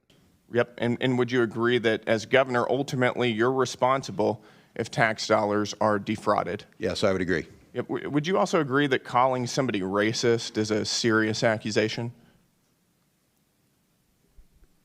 If they are racist, I think it's probably I'm asking accurate. is that a serious accusation to make about somebody? I think it's just an observation of reality. All right, well, let's go there. Is it racist for a government official to identify fraud? No. No. Is it Islamophobic? To identify fraud? To identify fraud? No, I don't believe it would be. How come multiple whistleblowers have said that your administration told them not to say anything about widespread fraud across multiple agencies because doing so would be considered racist or Islamophobic? I can't speak to it because it's not anything I would say. Well, that's what your administration has said and has told whistleblowers. And as you just testified, the buck stops with you. That's what you stated in your statement whenever you announced you weren't running again. And they use that constantly. Okay, you can't object to anything. You want your border closed? What are you, a racist, a bigot? What? You don't want to chop your child's genitals off? You're a transphobe. You think that the Somalis, as the numbers show, are responsible for a massive amount of fraud? That's Islamophobic. Okay. All of your words have no power here. Fortunately for America, Tim Walz is not the vice president of the country. And we know why Kamala picked Tim, because he's dumber than she is. And, Mr. Chairman, I don't know if you know this, but it's been widely reported that in 2008, when Barack Obama was choosing his vice presidential candidate, he had 3 criteria. He wanted to make sure he picked somebody that wasn't as smart as him and had less talent and charisma and couldn't possibly outshine him. So he picked Joe Biden. And then Joe Biden in 2020 used the exact same criteria. He wanted to make sure he picked somebody who wasn't as smart as him, had less talent and charisma, and wouldn't outshine him. And he picked Kamala Harris. And then in 2024, Governor, I think it's very evident why Kamala Harris picked you. The talent pool, Mr. Chairman, Mr. Chairman, the talent pool isn't just shallow, brother. We have hit the shore, and I yield. Gentleman yields back. Tim just laughing because he knows how good it is. So you can think, just think about like the lowest possible rung of the ladder you can get on. Obama picked Biden, who's like room temperature IQ, just barely functional completely. Biden picks Kamala, which is like 4 layers down. She can't even speak without cackling through her teeth. Then she picks Walz. And so Tim is like, shoot, I'm busted. I am an idiot. And fortunately for America, he's not the vice president because we'd all be in big trouble. But the fraud is evident. And now they've got a bunch of evidence. They've got witnesses. They've got hopefully depositions conducted under oath. And these witnesses can come in. The DOJ can make their case. And these people should go to jail. They were actively involved in the cover-up of the fraud, if not outright the underlying fraud. They did it because it brought them political power, and now they're busted. And so hopefully the Pam Bondi DOJ is on this, and we see charges very soon. We'll be here to cover that. Thank you for subscribing and joining as we do. All right, we're not done yet. We have another, I think, a great segment coming right up involving Crazy Eyes Griswold. Let's get to it once we get our Brandon Gill hair back situated. Starting now, Colorado Secretary Crazy Eyes Griswold, now busted. She is caught in a lie. She's running to be the Attorney General of Colorado. She is responsible, in my opinion, for helping to put Tina Peters in prison. And now we've got some movement on Tina Peters. Now that we're also seeing what a liar Jenna is. And we're going to come back to this, but Kyle Clark doing great reporting out there. He said now Jenna is falsely claiming that she argued before the Supreme Court. which is a pretty big deal. It's like going to the Super Bowl if you're a lawyer. Most cases are not even accepted by the Supreme Court, and it takes a long time for your case that you've been working on at the ground level to make its way all the way up through the courts of appeals and file a petition, and then the Supreme Court grants it, and then it goes to oral arguments, and then you show up and you do the arguments. It's like winning the Super Bowl. She didn't do that. She's running to be the Attorney General in Colorado, the chief law enforcement officer, and Kyle is reporting that in this primary, she's facing opponents with extensive courtroom experience, but her campaign tells 9 News not only did she not argue in front of the Supreme Court of the United States, as she's repeatedly claiming in her campaign, she also argued one case in court, one in 2011 or 2012. That's it.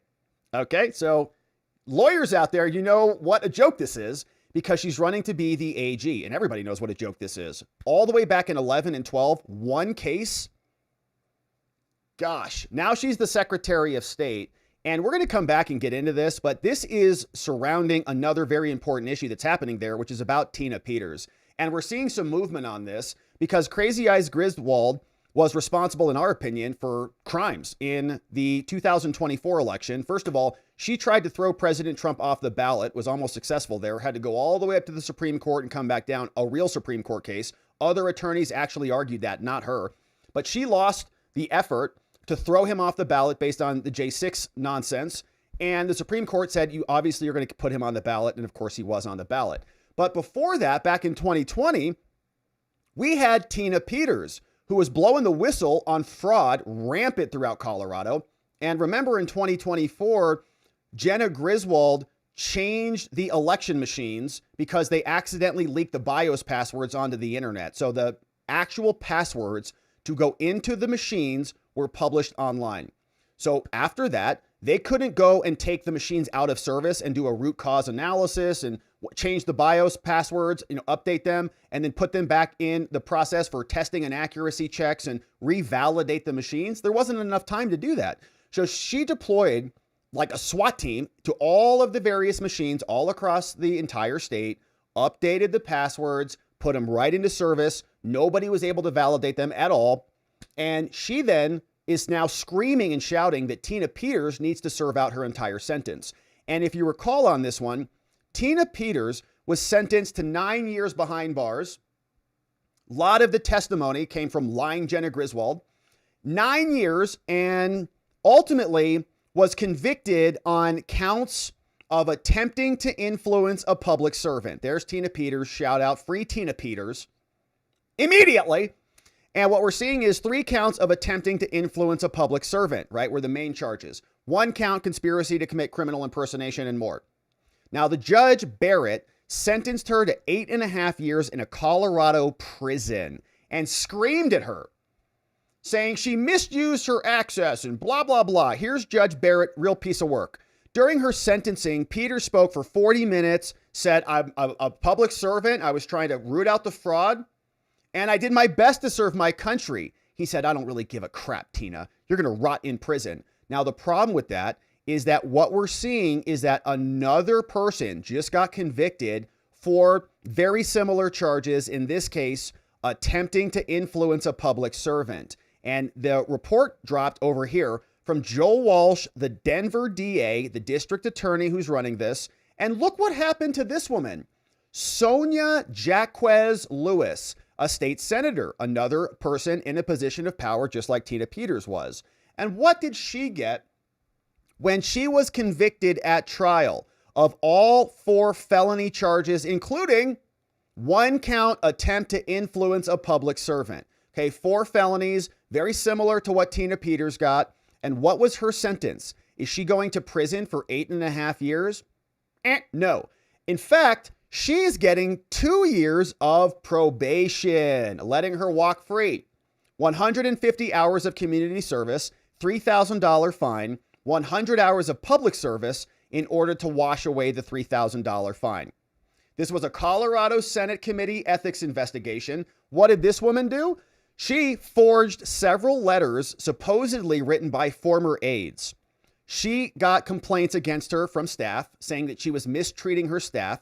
So this lady goes in and fraudulently writes fake letters from her staff. I'm an amazing boss, and she does amazingly. She gives me things. She doesn't scream at me ever. She's not an insane lunatic at all. No. So obviously, this guy prosecuted her.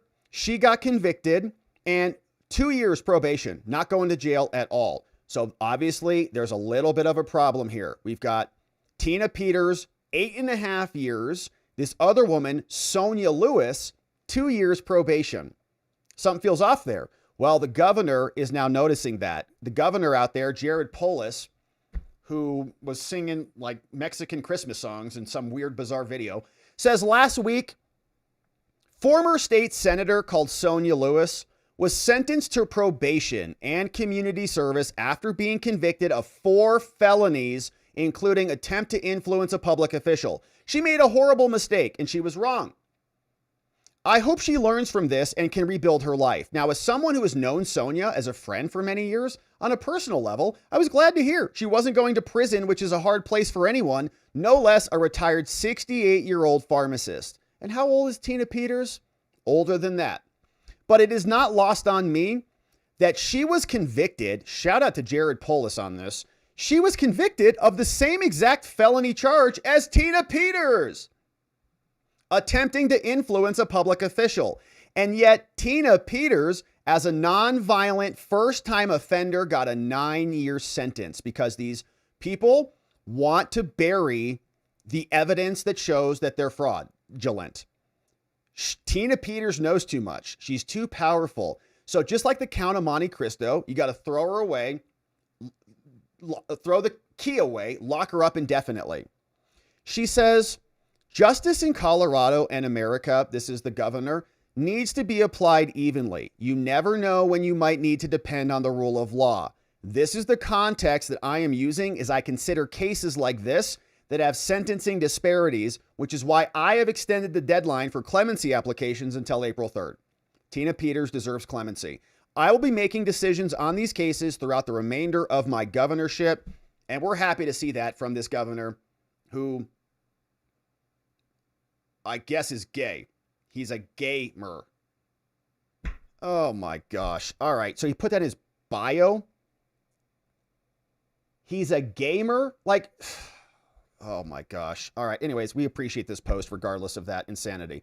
So all of this to say that Tina Peters should get clemency, and one of the most staunch oppositional figures who hates Tina Peters is Crazy Eyes Griswold. Problem is, Crazy Eyes Griswold is also a liar. Here's this report from Kyle Clark saying the leading Democratic candidate for Colorado AG, called Crazy Eyes Griswold, has embellished her resume. Some people might say lied, which is thin on courtroom experience. Now, she is seeking to replace a term-limited attorney general called Phil Weiser, and Phil also does not want Tina released. Many politicians in Colorado do not want her let out because she's too devastating for their case. Here's the current AG. As I've said before, and reiterate, commuting her sentence would be a grave miscarriage of justice and is not appropriate given the seriousness of her crimes and the lack of remorse.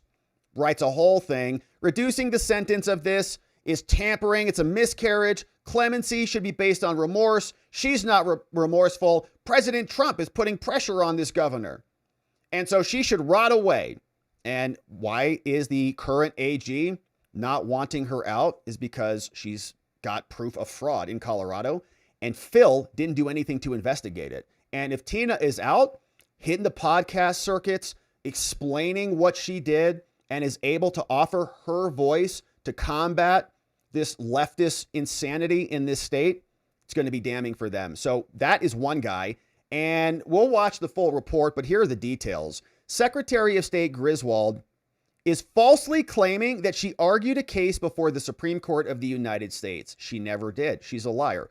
Griswold has not argued a case before the Supreme Court. Never happened. She was a party to Trump versus Anderson, in which anti-Trump Republicans and unaffiliated voters sued Griswold to force her to kick Trump off the ballot. They used January 6th to say that Trump was an insurgent, insurrectionist, They tried to invoke the 14th Amendment to disqualify him and unilaterally held a little ridiculous hearing. We covered the whole thing here. A crazy judge over there was like, yeah, I found that he is an insurrectionist, and kicked him off the ballot. Then they turned around and lectured all of us about democracy in America. So 9 News legal analyst called Scott Robinson, a criminal defense attorney, shout out, said that arguing a case, this guy actually has argued a case, called Griswold's claim inaccurate and, quite frankly, a misrepresentation. These are very, nice people. So they won't call her a big, fat, disgusting liar, but we will. Being named in a case before the high court, Robinson said, is a far cry from actually getting to argue in front of the court itself. And every lawyer knows that. It's like saying you watched the Super Bowl versus you were the quarterback in the Super Bowl. It's a little different.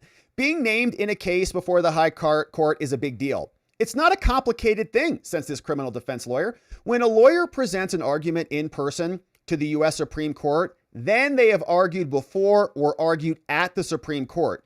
Anything else, though, it's not arguing to the court.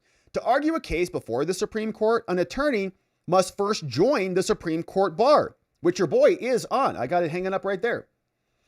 I'm admitted to the Supreme Court bar, and you have to go get people to actually sponsor you. I think 2 people also submitted have to sponsor you before you can actually get that nice little certificate, which looks cool up there. So they argued before or argued at the Supreme Court, and she says, they asked her, hey, are you even a part of the Supreme Court bar? She did not answer questions from 9 News about it. Now, her campaign defended her comment in a statement to 9 News.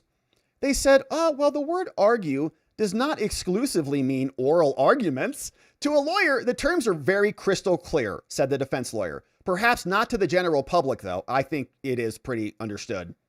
We listen to oral arguments. Everyone knows what they are. A December 2025 fundraising email from Crazy Eyes Griswold and her accomplishments she put in her email said she followed the Constitution. No, you didn't. You tried to throw them off. And argued at the United States Supreme Court that Donald Trump should not be eligible for president. See that right there? She argued at the Supreme Court. Liar. During a virtual appearance on a March 2nd event with the group Longmont area Democrats, Griswold again was reading from the same script because she's too dumb to speak extemporaneously. Colorado lawmakers are dealing with an $800 million budget. That wasn't supposed to be playing right now. Where's that video? I don't really know. Oh, it's up here. All right, we'll pause that. Says, I followed the Constitution and argued that Donald Trump should not be the president. Also, in a letter to Colorado Democrats ahead of the March precinct caucuses, Griswold said in her accomplishments to Democrats who are too dumb to know better, that she argued before the Supreme Court. Now, the case that she was referencing was actually argued by the Colorado Solicitor General called Shannon Stevenson, stealing Shannon's honor.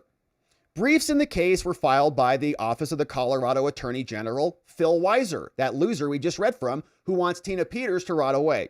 Griswold is widely regarded as the front runner for this. 3 other prominent candidates actually have extensive courtroom experience, which has been an issue in previous races.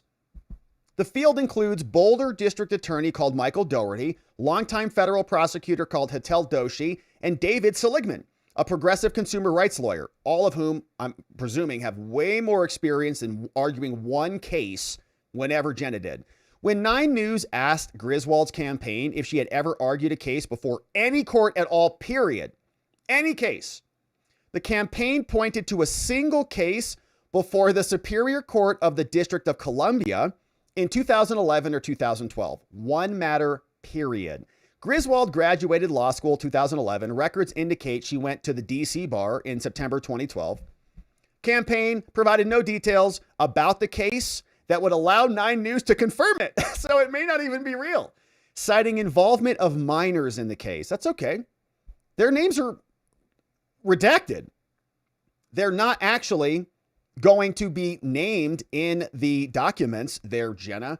A search of cases before the court in 2011 and 2012 did not show any involving Griswold, though some court records are sealed. So great reporting from Kyle on this one, and he put together a full montage, but as it stands currently, and there are videos that I was going to play of Jenna ranting and raving about Tina Peters, but we just can't even listen to her voice because it's so brutal. Instead, here's Kyle Clark putting together the full report showing Jenna Griswold is a liar. Jenna Griswold is one of the key voices keeping Tina Peters in custody, along with Phil Weiser and a couple of other goofs out there who want her locked up indefinitely. And here is the report from Kyle Clark. Volume back on, starting now. The leading Democratic candidate for Colorado Attorney General is making false claims about her qualifications. Liar.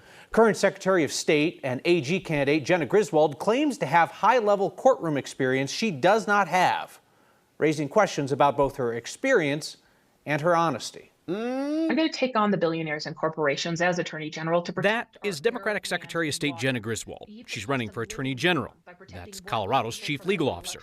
And this claim by Griswold about her qualifications. And in 2024, I followed the Constitution and argued at the Supreme Court that Donald Trump should not be eligible for president. That claim is not true. It's not a complicated thing. It's false. No matter how many times Griswold says it during her campaign for AG, that she argued before the Supreme Court or argued at the Supreme Court, she didn't. I found the Supreme Court argument exhilarating. That is 9 News legal analyst Scott Robinson, and this is a certificate of his admission to the Supreme Court bar, where he actually did argue a case and won. Griswold was simply someone being represented in a case before the Supreme Court. That's a far cry from actually getting to argue in front of the court itself. When we asked Griswold's campaign why she's making these false claims, they responded with a statement saying, in part, the word argue does not exclusively mean oral argument. When a lawyer presents an argument in person to the United States Supreme Court, they have argued before or argued at the Supreme Court. Anything else, it's not arguing to the court. This is the woman who actually argued the case that Griswold is falsely taking credit for arguing before the court. Mr. Chief Justice, and may it please the court. Colorado Solicitor General Shannon Stevenson. That's her team photo on the day when she, not Jenna Griswold, argued before the Supreme Court. To a lawyer, the terms are entirely crystal clear, perhaps not to the general public. That may have been true until the public sees this. Griswold's Democratic primary opponents for AG all have extensive courtroom experience. Michael Doherty is a state and local prosecutor, Boulder County DA. Hetal Doshi is a federal prosecutor, and David Seligman is a consumer attorney. We asked Griswold's campaign if she has ever argued a case in any courtroom. They pointed to one case more than a decade ago, in 2011 or 2012, they said, in the District of Columbia. Records show that Griswold was only admitted to the D.C. bar for the final 5 months or so of that time frame, and Griswold's campaign did not provide details that would allow us to confirm that single case. Lying Jenna. Yeah, I was going to go get it off the wall, but you don't care. So anyways, it's real. I have it up there. Jenna doesn't. Jenna, go get your little Supreme Court bar certificate, okay? Show us on the screen if you have one, but we know you don't. You're a liar. You're a liar about Tina Peters. You're a liar about how you conducted the election. You're so dumb, you let all the BIOS passwords spread all over the internet, and then you adjusted the machines in the final hours. You and the goons out in Colorado sent a whole group of dumb lawyers over to the Supreme Court who got obliterated 9-0. And then you sit here running for office lecturing us about democracy. So Colorado, hopefully they do not vote in Crazy Eyes Griswold, but she's part of an operation. This is what happens. Is they become secretaries. They rig the entire systems in their favor. We have Chris Mays in Arizona, who's our attorney general. Katie Hobbs was our secretary of state. Now she's our governor. Jocelyn Benson in Michigan was the secretary of state. Now she's running for higher office. It's what they do.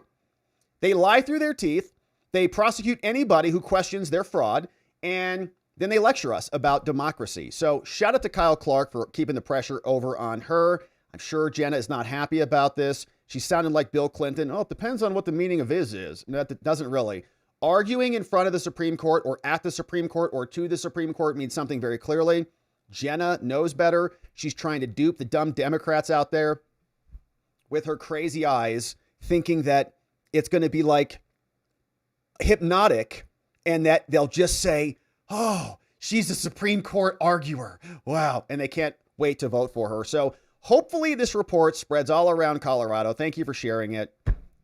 There's a liar in the midst, and it's not an insignificant lie. She knows how powerful it is but she really doesn't have any other reputation to stand on. If she was a real lawyer, she would have actual court appearances on the docket, clients who have her name on the notice of appearance for in some way, shape, or form that would actually show up on the docket, but she doesn't have it. Instead, all she does is just spew out Democrat talking points and then advocate for senior citizen patriots like Tina Peters to be locked up indefinitely. Hopefully, this is the end of her campaign.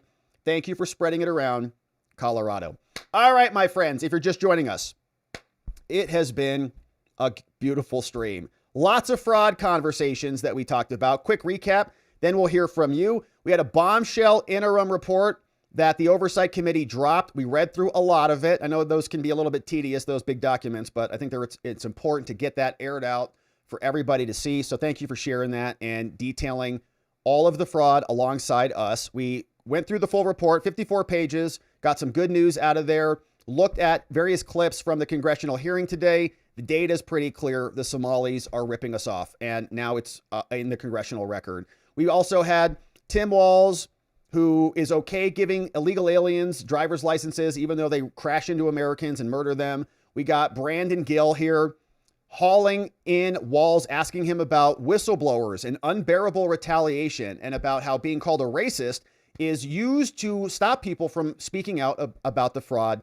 rampant in your administration. Byron Donalds was here. We had more Gill and a bunch of great clips all in that first segment before we turned our attention to the Tina Peters saga and Crazy Eyes Griswold. There's some good news on this. I think Jared Polis, if the pressure keeps up on him, hopefully he commutes or grants her clemency and Tina Peters is out before the summer. Hopefully that happens soon. So we went through that. We learned that Jenna is a liar. She said that she argued in front of the Supreme Court. She did not. Other state senators called Sonia, charged with very similar crimes, get 2 years probation because they're on the right side of the aisle or favored part of the elite class in Colorado. But Tina Peters, of course, is still sitting in prison, who has health concerns and more. Great report from Kyle Clark. We always appreciate his reporting, and I don't think he likes Jenna at all, so we appreciate him. It's been a great stream, my friends, but now it's time to hear from you. And thank you for subscribing to our channel if you haven't already done so that we never miss you again. We have a great members-only community. We do live streams in the mornings and on Saturdays if you'd like to join us for that. We had some good segments this morning. Oh, we had a good Homeland Supreme Court decision this morning. In other words, the Bureau of Immigration, the Board of Immigration Appeals made a decision about illegal aliens.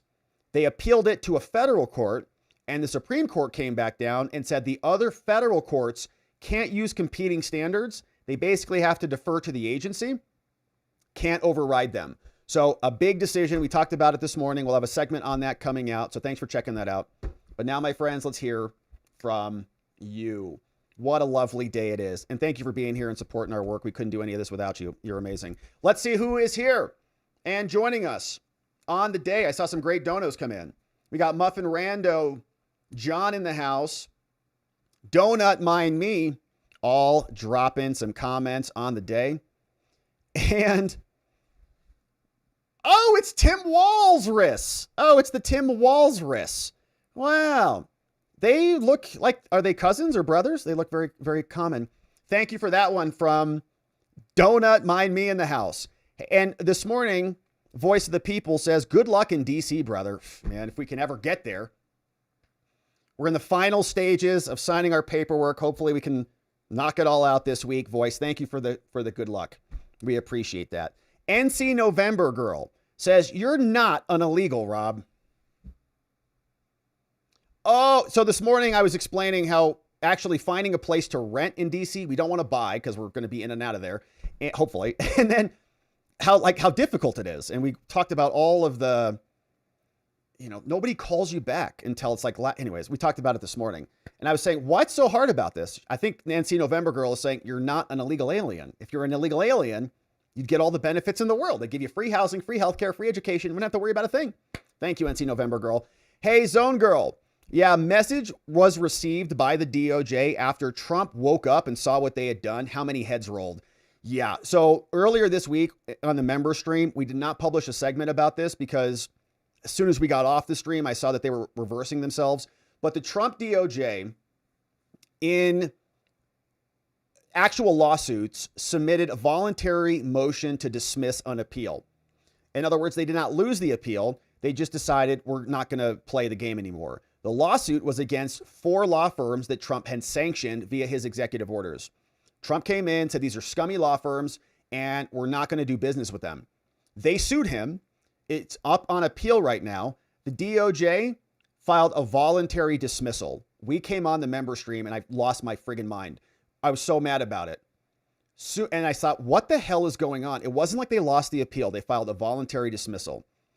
Then after that, I saw an update that the DOJ is reversing.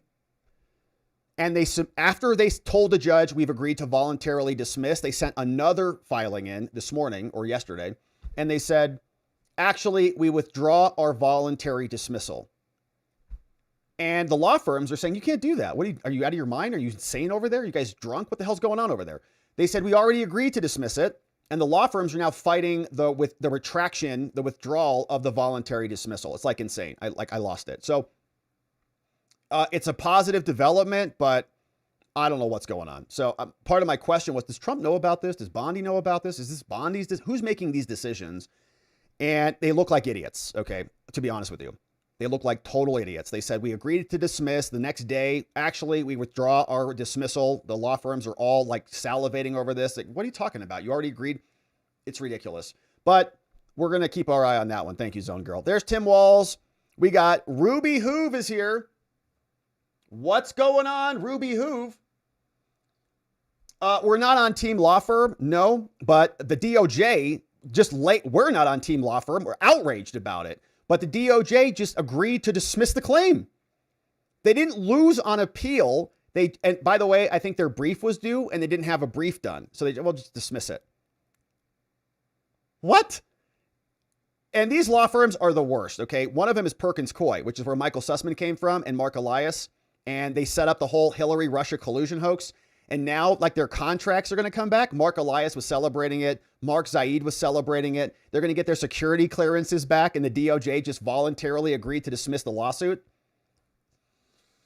I'm still mad about it. I can't even take it. Because we've been, like, screaming about this for years, about how the DOJ can use this time to build the rights institutions, not continue to pay these law firms fat federal contracts so that they can still get rich off the federal taxpayer, even though, in my opinion, they're corrupt.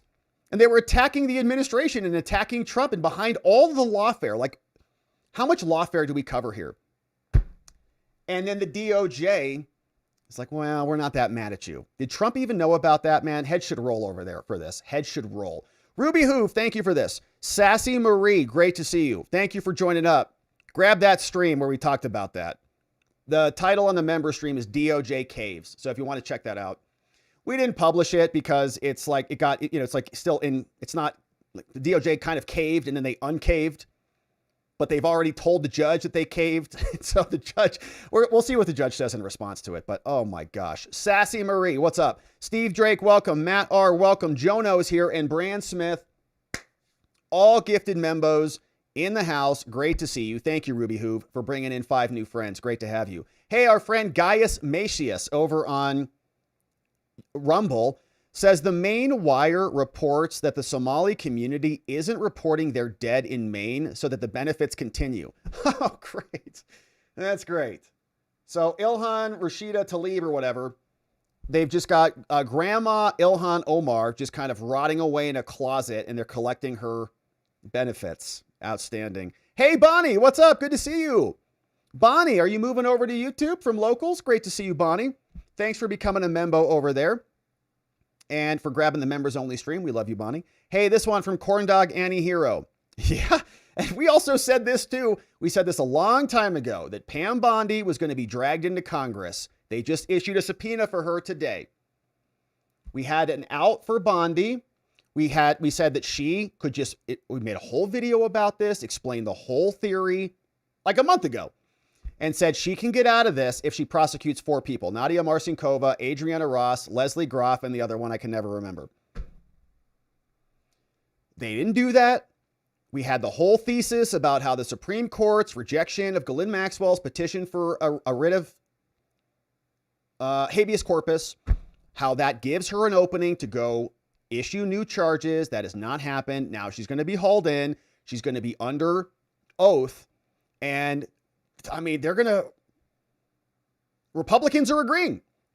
Quick question. Did the Republicans in the House subpoena anyone over the invasion of the United States? No. Judges that are activists from the bench? No. Democrats would never do this to their own. No, of course not. Never would. Even though Pam is a trash AG, Republicans would rather attack their own instead of something like rogue judges or people who funded and facilitated an invasion. It's true. Yeah, it's true. The Republican Party is trash, largely. We have those like a couple shining lights in the whole party, but most of it is garbage. The energy that they have for certain issues, especially war, when it comes to war, just excited as can be. But when it comes to the SAVE Act, it's like one dude, based Mike Lee from Utah. Like, that's it. Little Rick Scott in there too. But otherwise, John Thune's like, Lindsey Graham. Okay, they're jerks. But we called this out, man, and we knew this was coming from miles away. Miles away. And I'm not endorsing it, but I do think that there was an Epstein cover-up. Absolutely, 100%. There were 4 people who could be indicted right now. Right now. There's already a draft indictment for it. So, like, you know, they're making their bed. So I don't know what else to say about it, honestly. It's like, you guys, and they made it hard for any prosecutions to happen when they came out with their little exoneration letter and said, there's no evidence of anything else going on. So I think they're going to be in big trouble. And it's partisan, obviously. It's 100% partisan. Republicans would never do it. I'm sorry, Democrats would never do it to their own people. But like, that's the field. That's the game. Those are the rules of the game. And so they could have avoided a lot of this if they would have handled it differently, but they didn't. So, I don't know what to say. Corn Dog, the Kurds have started a massive ground operation against the Iranian military in Iran, with the U.S. supporting them. I would gladly trade every Democrat for a Kurd. They have an awesome community in Nashville, love the America, love Americans, and they are the exact opposite of the Somalis and people like AOC. So I don't know anything about the Kurds, but shout out to the Kurds out there. We appreciate pro-America groups. Gauntlet KI, Welfare of USA. Pro-Might USA, not fraud conspiracy, from Gauntlet KI. Yeah, I mean, it was supposed to be land of the free, home of the brave, and now it's like land of the welfare benefits and home of SNAP. Great. Cecil says, hey, good to have you. Cecil says, friends, thanks for coming over and joining us. Great to have you here. Corn Dog Anti-Hero, if a judge tosses this in going to go ape crazy, like lose all faith, what little is left in the court system due to every person responsible for the invasion, since Republicans won't do anything. Well, the invasion is over, right? Trump closed the border. So for anybody who's like a naysayer of Trump, like his legacy's ruined, his presidency's ruined, all that crap, it's like, come on. Look what happened. We've had on the border alone is, and we were saying this at the beginning, like if that's all he did, just shut the border down, like that's it. He could like just go on vacation for the next 3.5 years. Like that's a huge win. Our country was in the middle of literally being destroyed under Joe Biden and the Democrats. So I'm never going to forget that. Never. So thank you for that. Yeah. And Laken Riley's father is suing Georgia's public university system. Good. Yeah, good. Sue these people. He's got a dead daughter, and a bunch of people like Tim Walz and Keith Ellison, speaking of the invasion, all got away with it. Alejandro should be sued. Alejandro Mayorkas should be in jail for an intentional invasion that he caused through his, he would say, inability to do anything about it. But obviously that was a lie. Trump came in with the stroke of a pen, switched the whole system right over. Thank you for that. And prayers up for her. There was a great clip, we played it this morning as well, of Eric Schmidt saying that, we'd like our people to stand up, because the Democrats bring in like, well, look at these people, stand up, stand up, stand up. Like, we'd like our people to stand up, but they've all been murdered by illegal aliens. So they're dead. So there's nobody to stand up. Shout out. Thank you. NY. The CDL scam is via interpreters. They allow CDL test takers to bring an interpreter who knows the answers to the written tests. What is that? Got the Brandon Gill still going on, man. Shout out to Brandon Gill. NY Renal, the CDL scam. It is a scam. I represented a lot of CDL drivers. Arizona has very strict CDL laws. I can't speak to other states, but very strict. You're a CDL driver, you're not wearing your seatbelt, class 1 misdemeanor, it's like a DUI. It's like a domestic violence charge. Class 1 misdemeanor, boom. Your seatbelt could be, I represented this one dude. I can share it, but he had his seatbelt kind of like up a little bit, like it wasn't properly worn. He had his shirt off and he was driving into the sun and he was trying to catch some rays, bro. I'm like, what were you doing? His seatbelt was like all contorted. We have cops in Arizona who hang on the I-40 and they stand on bridges and they look down into the windshields of CDL drivers. And then they radio cops down the line to pull them over if they see a violation, if you're on your cell phone or something like that. This dude was just I love truckers. Truckers are some of the best people on the planet. And he's like, I just wanted to catch some rays. So his seatbelt was like, rather than coming across, he kind of lifted it up a bit and he had no shirt on. And he's like, no, he was like paying full attention, whatever. Cop saw the seatbelt, not wearing a seatbelt properly, pulled him over, got a class 1 misdemeanor. We dealt with it and got him a good outcome, but it was hilarious. I'm like, what are you doing? He's like, I was trying to catch some rays. I'm like, I can understand that. Actually, I get it. That makes sense. Hey, Ricada. What's up? Shout out to our friend, Nick Ricada. Nick is doing a great coverage of a very, I would say, important criminal trial right now.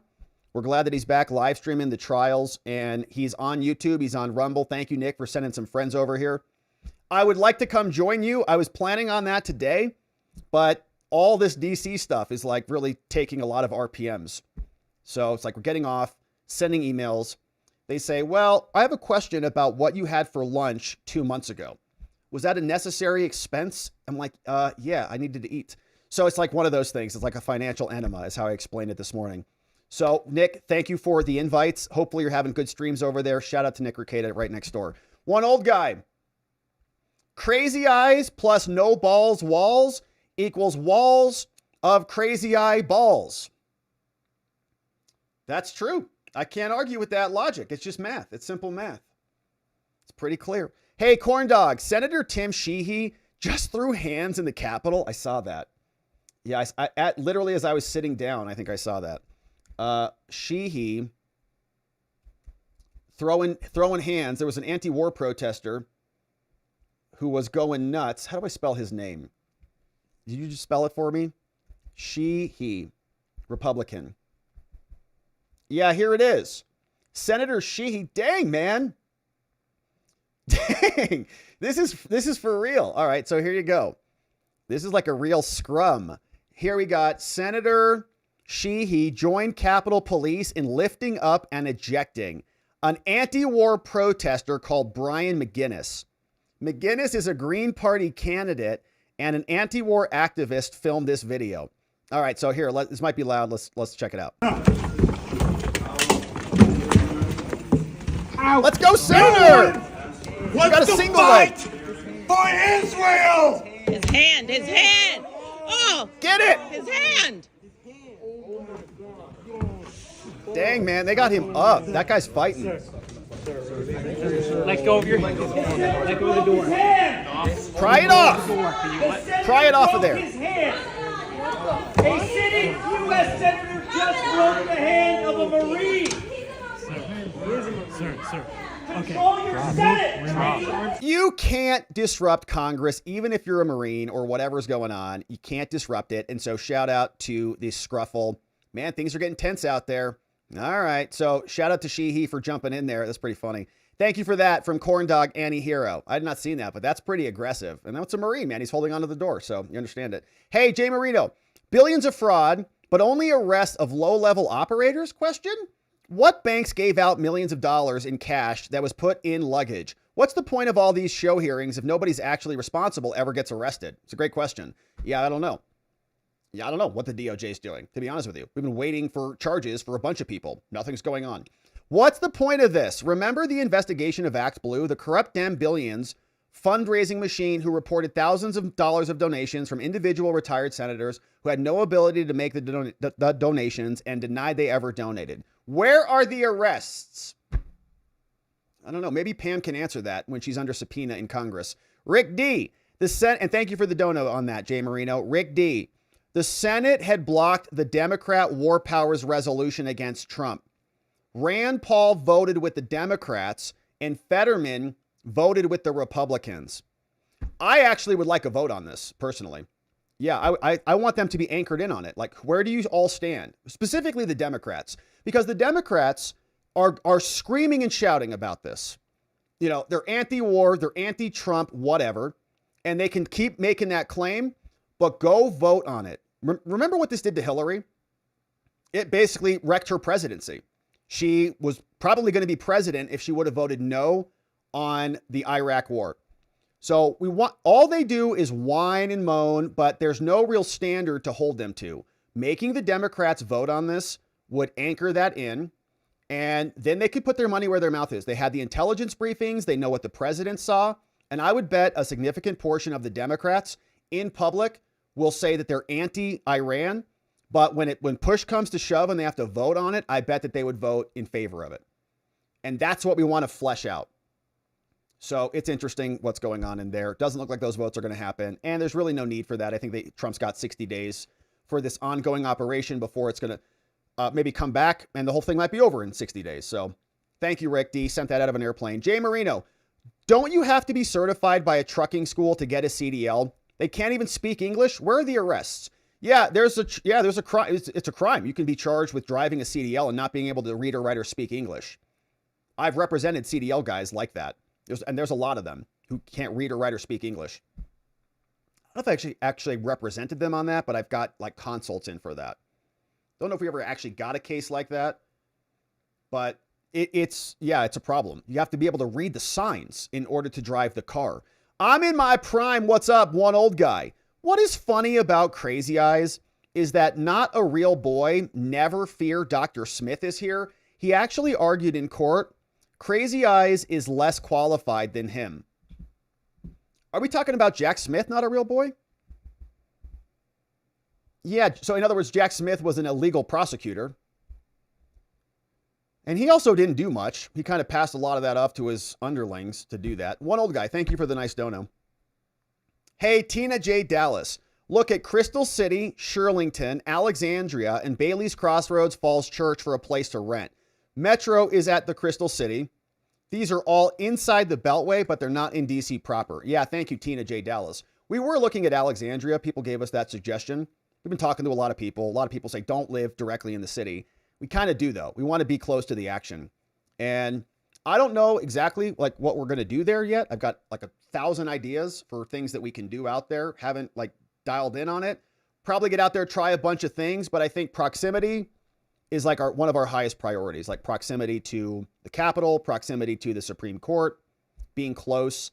Even a 20-minute metro ride creates friction, and we don't really want that. So that's our plan. It might be a dumb plan. It might be a total waste of time and money and effort and all the things, but we're going to give it a shot. And I think that there might be something that really good comes out of it.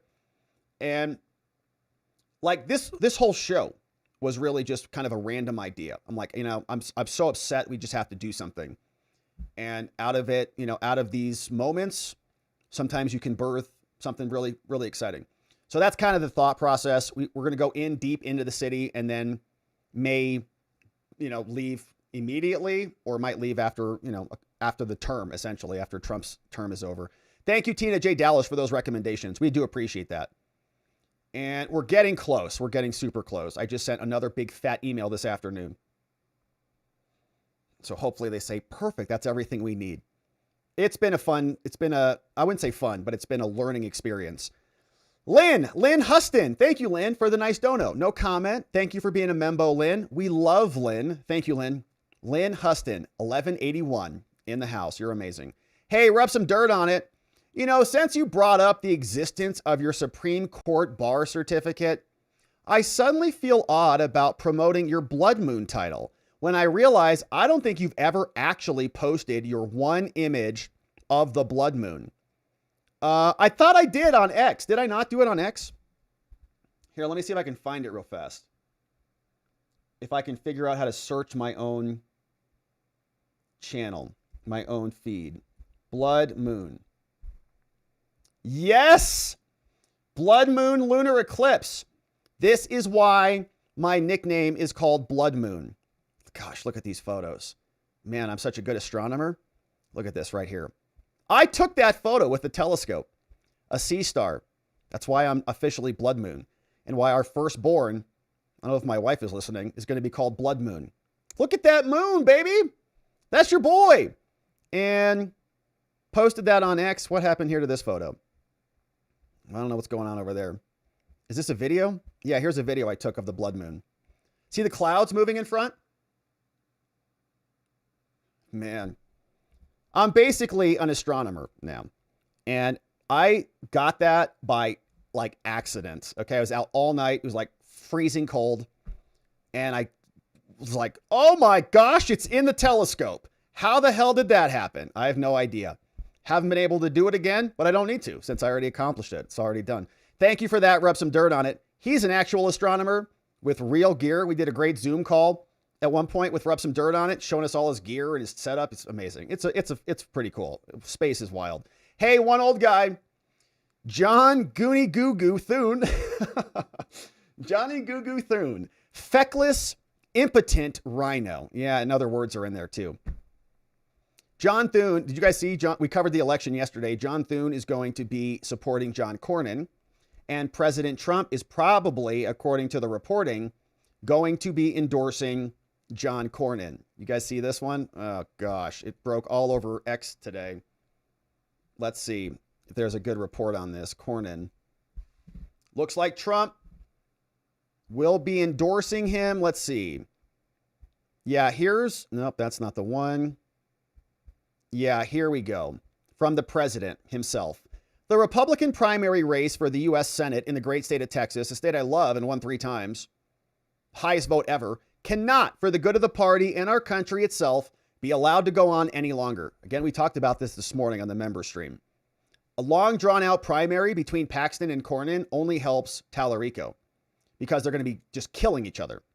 So Trump says it must stop now. We have an easy-to-beat radical left opponent, and we have to totally focus on putting him away quickly and decisively. Both John and Ken ran great races, but not good enough. Now, this one must be perfect. My endorsements within the Republican Party have been virtually insurmountable. It is such an honor to realize and say that almost everyone I endorse wins by a lot, especially in Texas. I will be making my endorsement soon and will be asking the candidate that I don't endorse to immediately drop out of the race. Is that fair? We must win in November. Thank you for your attention to this matter. And there's other reporting that is saying it's probably going to be Cornyn. And I'm trying to find one. I think the Atlantic. People are getting leaks. But yeah, it's not going to go over well if that does happen, I don't think. So yeah, that's the latest on that. Thank you for that, one old guy. And however that came up, we appreciate it. But my friends, thank you so much for those donos. Thank you for being here and joining us on the day. Let's take a look at some locals comments. We'll check X and then we'll wrap on this afternoon. Amy Ann says, okay, so can we get Tina Peters out now since the secretary is now caught? I hope. Well, Jenna being a liar, I don't think that's going to be too material in the Tina Peters case. It might be critical in her election campaign, but what we need, since Tina has already been convicted, unless Jenna testified against her, I don't think that she did though. We really need clemency. We need the president, or the governor rather, to grant clemency, commute her sentence, and call it a day. Hey, what's going on? Neuro D, man. Thank you, Neuro D. Neuro D is amazing. Neuro D is very helpful in facilitating connections, which we're grateful for. Thank you, Neuro, for plugging our locals. Join up. Sign us on the morning stream tomorrow. We're going to have a good one. Jody, hey, Rob. Great show as always. We all leer so much from you every show. Well, I'm glad for that. We try basically here on this channel to be a leering center. So it's working. Thank you for that. I'm just going to say that I vote yes for you to start having the Clark, Brandon Gill, Kent curl. Since you're both like Superman to us all. God bless the Watcher family. It's a nice look. I actually kind of like it a little bit. It's pretty nice. We'll leave it here for the remainder of the show. But it doesn't stay very well. I don't know how he does that. There we go. That's pretty good right there. So thank you, Jody, for that. Hey, Roberto Ramirez, your broadcast is one of the very best on YouTube. It's always a good show. Man, thank you, Roberto. Very nice of you to say that. sometimes it's a little heavy on the document reading. I know it can kind of be a lot. Roberto, we appreciate it. Thank you for being here and doing that, saying that. Danny Pennington, thank you. Free Tina Peters, 100%. And John R. Whitley says, Rob, I named my robot shark vacuum Little Kamala. Oh, that's great. Because all she can do is suck the floor in my house semi-clean. See, now it's going back up again. It won't stay down. I got to figure out what Brandon Gill does. How does he do that, man? Like super glue or something? It's pretty good. All right, John Whitley, thank you for that. Very much appreciate it. And I'll have to work on this. I'll see what Alexa says about it. But my friends, it's been a beautiful stream. Thank you for being here and joining us on the day. Of course, we're going to pause here for the night.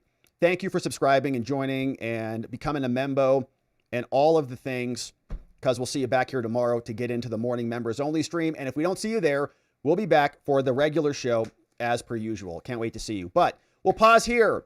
I think I saw one come in from, hey, what is this? That's okay. It's pretty good. Is that what Superman does? That's what Superman looks like? I don't know. I kind of look like I'm on like a little person's body on that image right there. Like a little person's body. I don't know. All right. So thank you for that.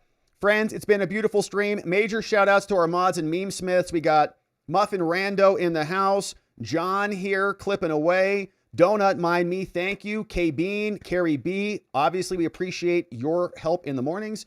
We've got Neuro D, Janik, Dog Digger, holding the fort down on Rumble, keeping things nice and orderly, and our meme smiths and doc masters, Geegum Geegum, Elliot, and Just Rhonda, keeping this place nice and tidy.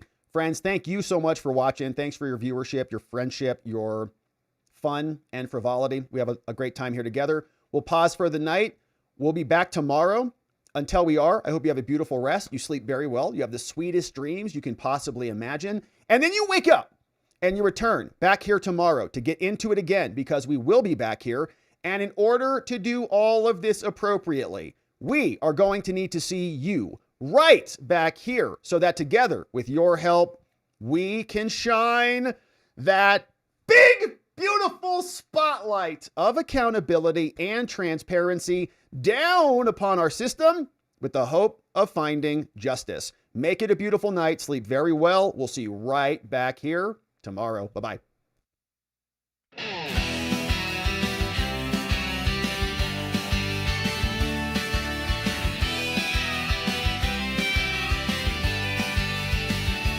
Thanks for watching, my beautiful friends. Now it's that time where the stream must end. We brought the heat with every chat and line. Together we expose corruption. One more time we dove in the truth where the media hides. Lit up the lies with receipts on all sides. The fight isn't over, but we made them sweat. We ain't done yet, no, not just yet. Because together we are watching the watchers. Truth on our side.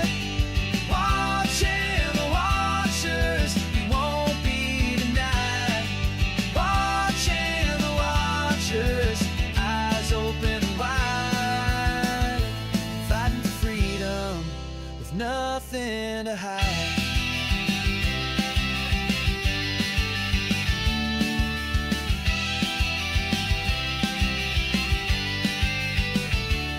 So drop a like and don't forget to share. And bring a friend who's ready to care. Tomorrow's lies are just today's news, but here we see through the scripted ruse.